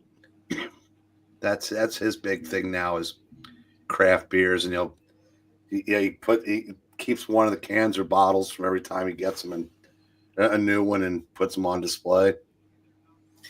MGD was my vice back in the day when I was drinking. Never do drink Still Reserve. Was the brand name of one of them? I worked at a liquor store for a couple of years, and the people would come in and buy those the just gray cans. Yeah. Still Reserve, right? Yeah. Yeah. The malt liquor. I never saw anybody. In fact, I don't even know if they come in 6 or 12 packs because all I ever did was see people buy them one at a time. Yeah, it's a 40 ounce, I think, malt liquor. Something. Tell like you what, that, yeah. when I worked at one of the liquor stores, it was we sold a lot of 12 packs of what's that the Canadian beer. Anyway, but there's also my brain is fried. I can't even remember the name of the stuff. Never mind. Oh, Rhaegar, I'm not making fun of it. I said it just didn't exist. I mean, I quit drinking. Yeah. In 92. Mariah talking about, yeah, the one time I got a hangover was drinking 2-liter bottles of A&W root beer and getting 2 hours of sleep. We're talking about alcohol, not you getting drunk off of water.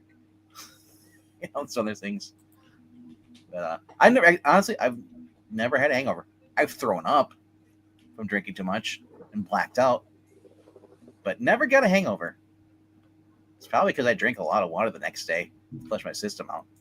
You're lucky, because I said I knew I had a drinking problem when I stopped getting hangovers. Yeah, I had a next door neighbor with my grandfather who was an alcoholic from 24/7 hours. Every hour he was drinking a beer until he passed out. As soon as he got up, had a beer, cracked it open, and then just kept drinking. It was never in my experience with my grandfather ever seen him where he wasn't with a beer in his hand. So, but yeah, he'd been an alcoholic since my dad was 12, even before that. So, not the nicest guy. But then again, the guy also served in World War II in the Pacific, survived 2 ships that sank. Wow. Yeah. One time he was in the boiler room, which is where you die instantly. Ooh. Yeah. And like I said, I can only imagine him just hearing about his friends getting eaten by sharks. Yeah. Crap.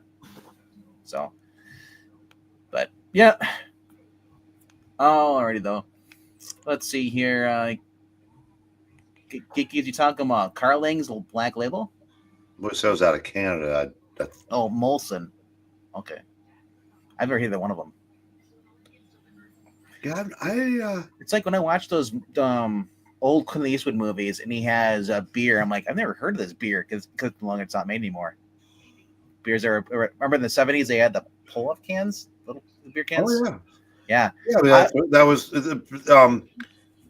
one of the greatest inventions of modern man was the pull tab that stayed on the can. Yep. Because people would just cut their feet to shreds on every beach in America because they were littered with the little things. Yeah. Yeah. That was a tremendous invention. And they went with it. Why? Yeah. What? The older can. Oh, the technology hadn't advanced yet. Yeah. Remember can openers? Yeah. Do you need a can opener for anything now? No. There's still some cans I buy that have.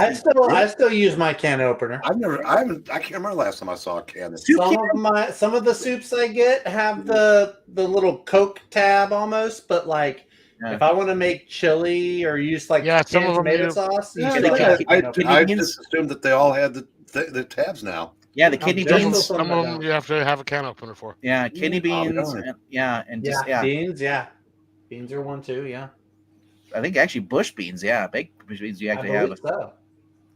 So, yeah, I still have 2 working can openers. I never had the motorized one. I never had the motorized ones you see in the movies where they just. I'm like, no, I had like the crank. Well, it's funny how. I wonder if Recollection Road has made a video about this. If you guys aren't familiar with that channel, it's a channel that talks about, like they did a video about restaurant chains that have gone out of business and toys we played with as a kid. It's a really neat nostalgia channel. It's like retro fan in video form, but advancements that didn't stick, like the electric can opener, or the electric toothbrush type of thing. So I was curious, like what else would be that we thought it was making things better and realized, this is really not necessary. That's just, as I said, I just get kicks out of older movies like that when they show like the motorized can opener because it's just nostalgia. Yeah, but then we went back to the old caveman way of doing something like that, which is very rare. Usually, when you make an advancement of a product, it just continues from there. But that didn't, because it was, like I said, it was really unnecessary. Now you just use your gun to open up the cans. There you go. Shoot the top off. I have an electric can opener, says Marania. The crank ones I can't use due to hand strength. I don't think Brain does much cooking, says one sick dude. You are correct. Henry says, back in the day, some soda pop cans had the 2 little holes. Give me imported Labatt's Blue from Canada, brought in Canada and brought across the border any day. The stuff they make here is like Bush beer, Rocky Mountain water. All right. Yeah. Guys, it But- is approaching 11 Yeah, o'clock. we're just milking to see how We long should before you. probably check out. I I've thought got he was work going at to do 7 something in the tonight. Didn't he? morning, so- Remember, he mentioned something. I wanted to get to my comic shop before they closed so I could get that You not should gonna have. feeling thing. You But could they have left. close in 8 minutes now, so Why wouldn't you leave? You didn't. You had to stay the whole No. entire time. Yeah, You're not. you It's should not have like you're on left. You camera. could have given me an out too. We could have both been gone hours ago. And it's not like you're on camera anyway. So like, it's like, oh, the orb left. It's like, Could have been like, oh, Jeff's got to leave, and I've got work at 7 in the morning. So yeah, Yeah, we So- didn't hear. Yeah, no mention from Aaron. So yeah. take the night off, fellas. I don't know. Maybe we'll go over there and then we'll start one, and then Dawn Silk will be like, "Gotta go, guys. Later." okay, it's just I got Chuck Glass. Bill Burr went from saying Hillary Clinton wears goat heads while fornicating at Bilderberg meetings to regurgitating Gavin Newsom talking points. Wildest Hollywood transition since Bruce became Caitlyn. I saw another one that says like, you when heroes live long enough, become Bill Burr. Well, I said I kind of agree with Ella on that one. Our skin is just as thin as theirs sometimes. It is.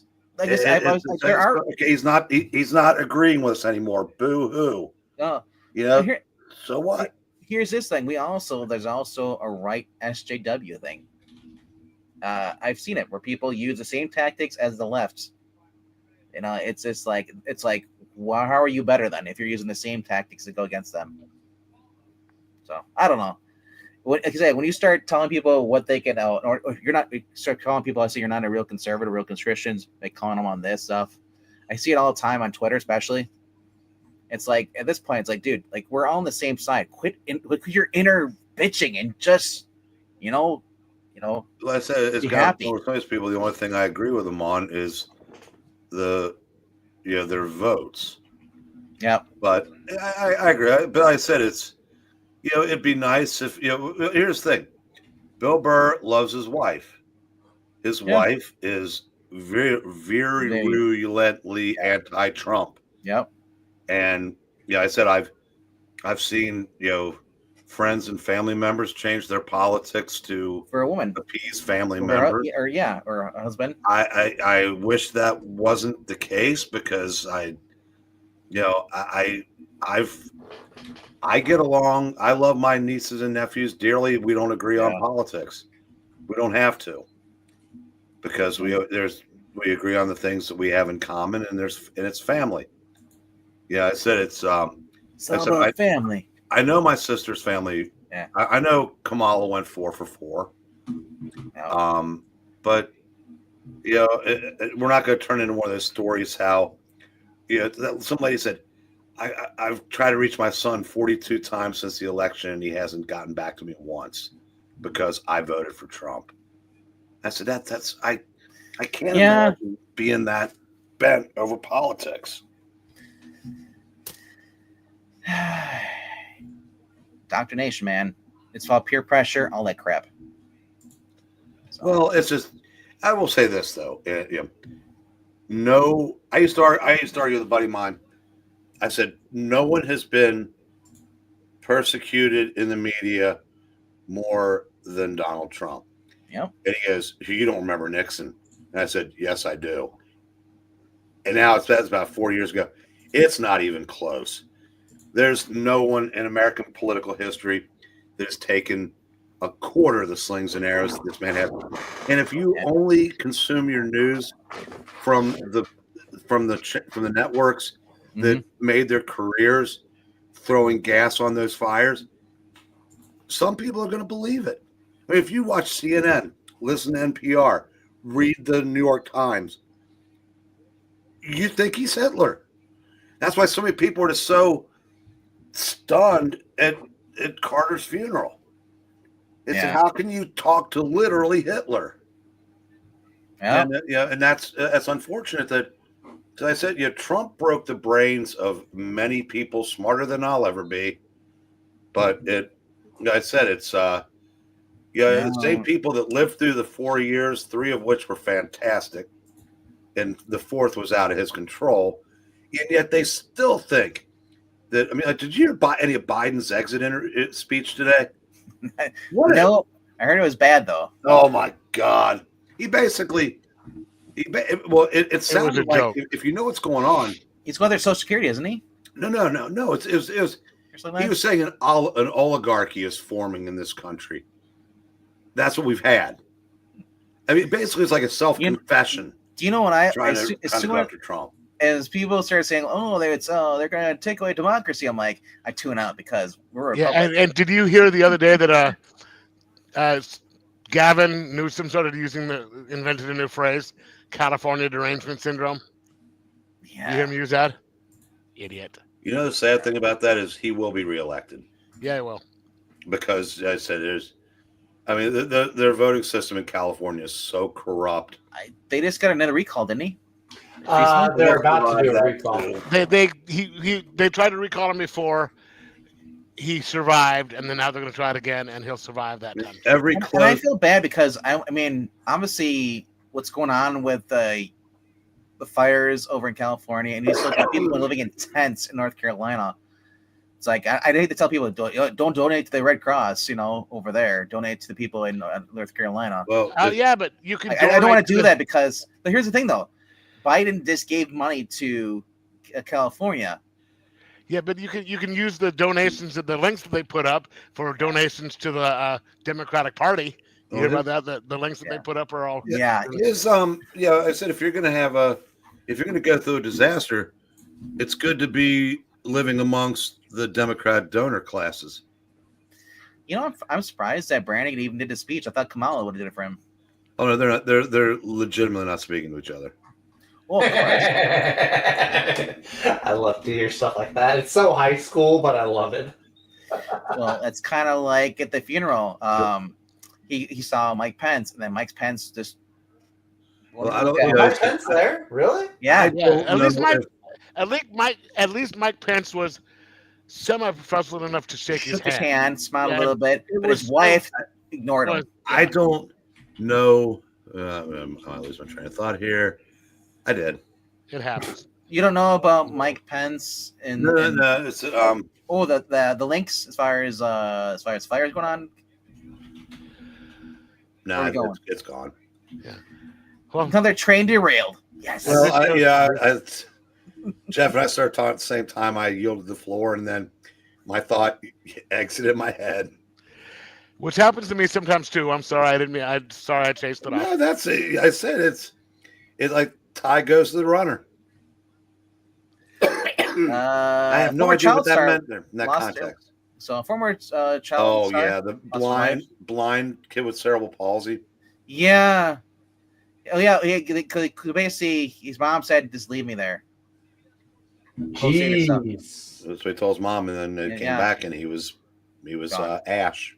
Yeah. Well, there was also that thing with James Woods where he was talking about where I can't make a comment on that. He sent somebody to look for a guy because people just said they looked into his house, said, "Okay, he's not there."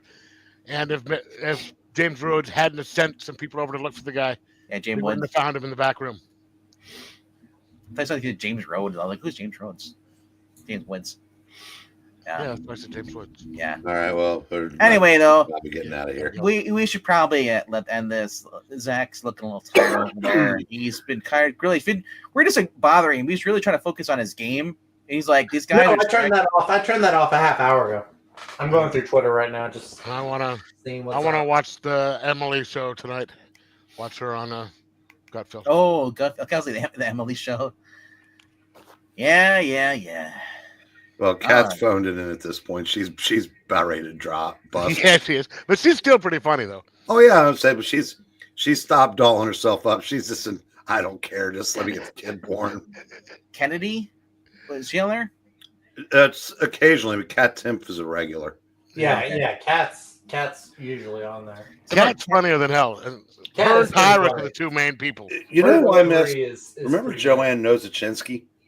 No. She was on Red Eye. Beautiful. The only thing I've seen her in since she left, she was one of the reporters in an episode of Gotham. She had like one line. good. Oh.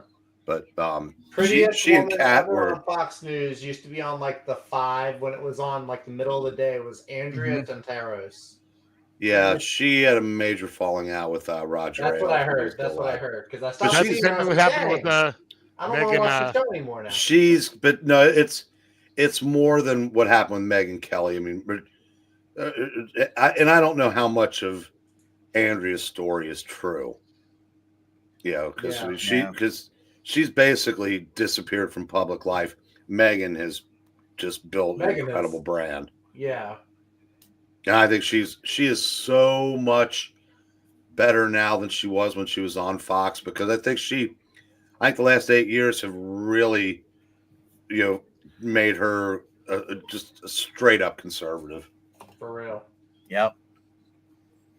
But anyway, though, Mariah's right, by the way, RDD. You should feel honored that I stuck around this long. I have to get back to the Trump campaign, and I have to go back to the White House tomorrow. Well, remember, you're not going to be at the inauguration because you're going to the national championship game. Zach, Yes, what did you I say? have my priorities. Zach, what did you say? Repeat it one more time. I said, Oh, sorry. That's all. You started Who becoming a taught him diva. this? We gotta boot you to the backstage, bro. who You taught gotta him this trick? I don't like it. It's not like this trick. Yeah. But so we gotta plan out your contract for this year. I gotta try to get you back on Tuesday nights. So we'll just say it's date night here for us. So you I can thought just the do with 40-minute goodbye was exclusive to I Love Comments. Not to say. Well, no, it is. We have the 60-minute goodbye. Okay. We're more devoted to making you wait. Yeah. Anyway, though, we'll see you guys tomorrow for 2 readings starting around 8 Eastern. Here on Geeky Puppet Show. So check out our past live streams. You'll notice that I did change up the home tab. So basically, when you go on the channel, the past live streams little category is gone. Don't worry, you can still look at the past live streams by clicking on the live tab. So, just trying it out, see if that works, and if it turns out to be a hinder, I'll turn it back. I'll put it back on there so you guys can just easily find past live streams. But check out our playlists, check out our readings, and we'll see you guys tomorrow. Have a good night, guys. Good night, kids. Good night, kids. 3 more minutes. 3 more minutes. I just noticed that we got the. No. Nope. No. Not happening. Yeah. I know it. I know how it goes. Yeah. Sure. Yep. All righty. We'll just do what you want to do. 3 more minutes. I'm ending it right now. Hi, MK. Thank you for joining for the last 10 minutes. We'll see you later. Used to work for Fox. Also hot girl. Baja something. Baja. I don't know. Go online. Just type in hot Fox anchors, and you'll probably find a list of them. Yeah. Somebody there. Take away his keys and give them back to Pixel. Good We're- Lord. You're not going to leave before it hits 3, are you? I will. See you next I week. will too. I'm ending it right now. Calm down.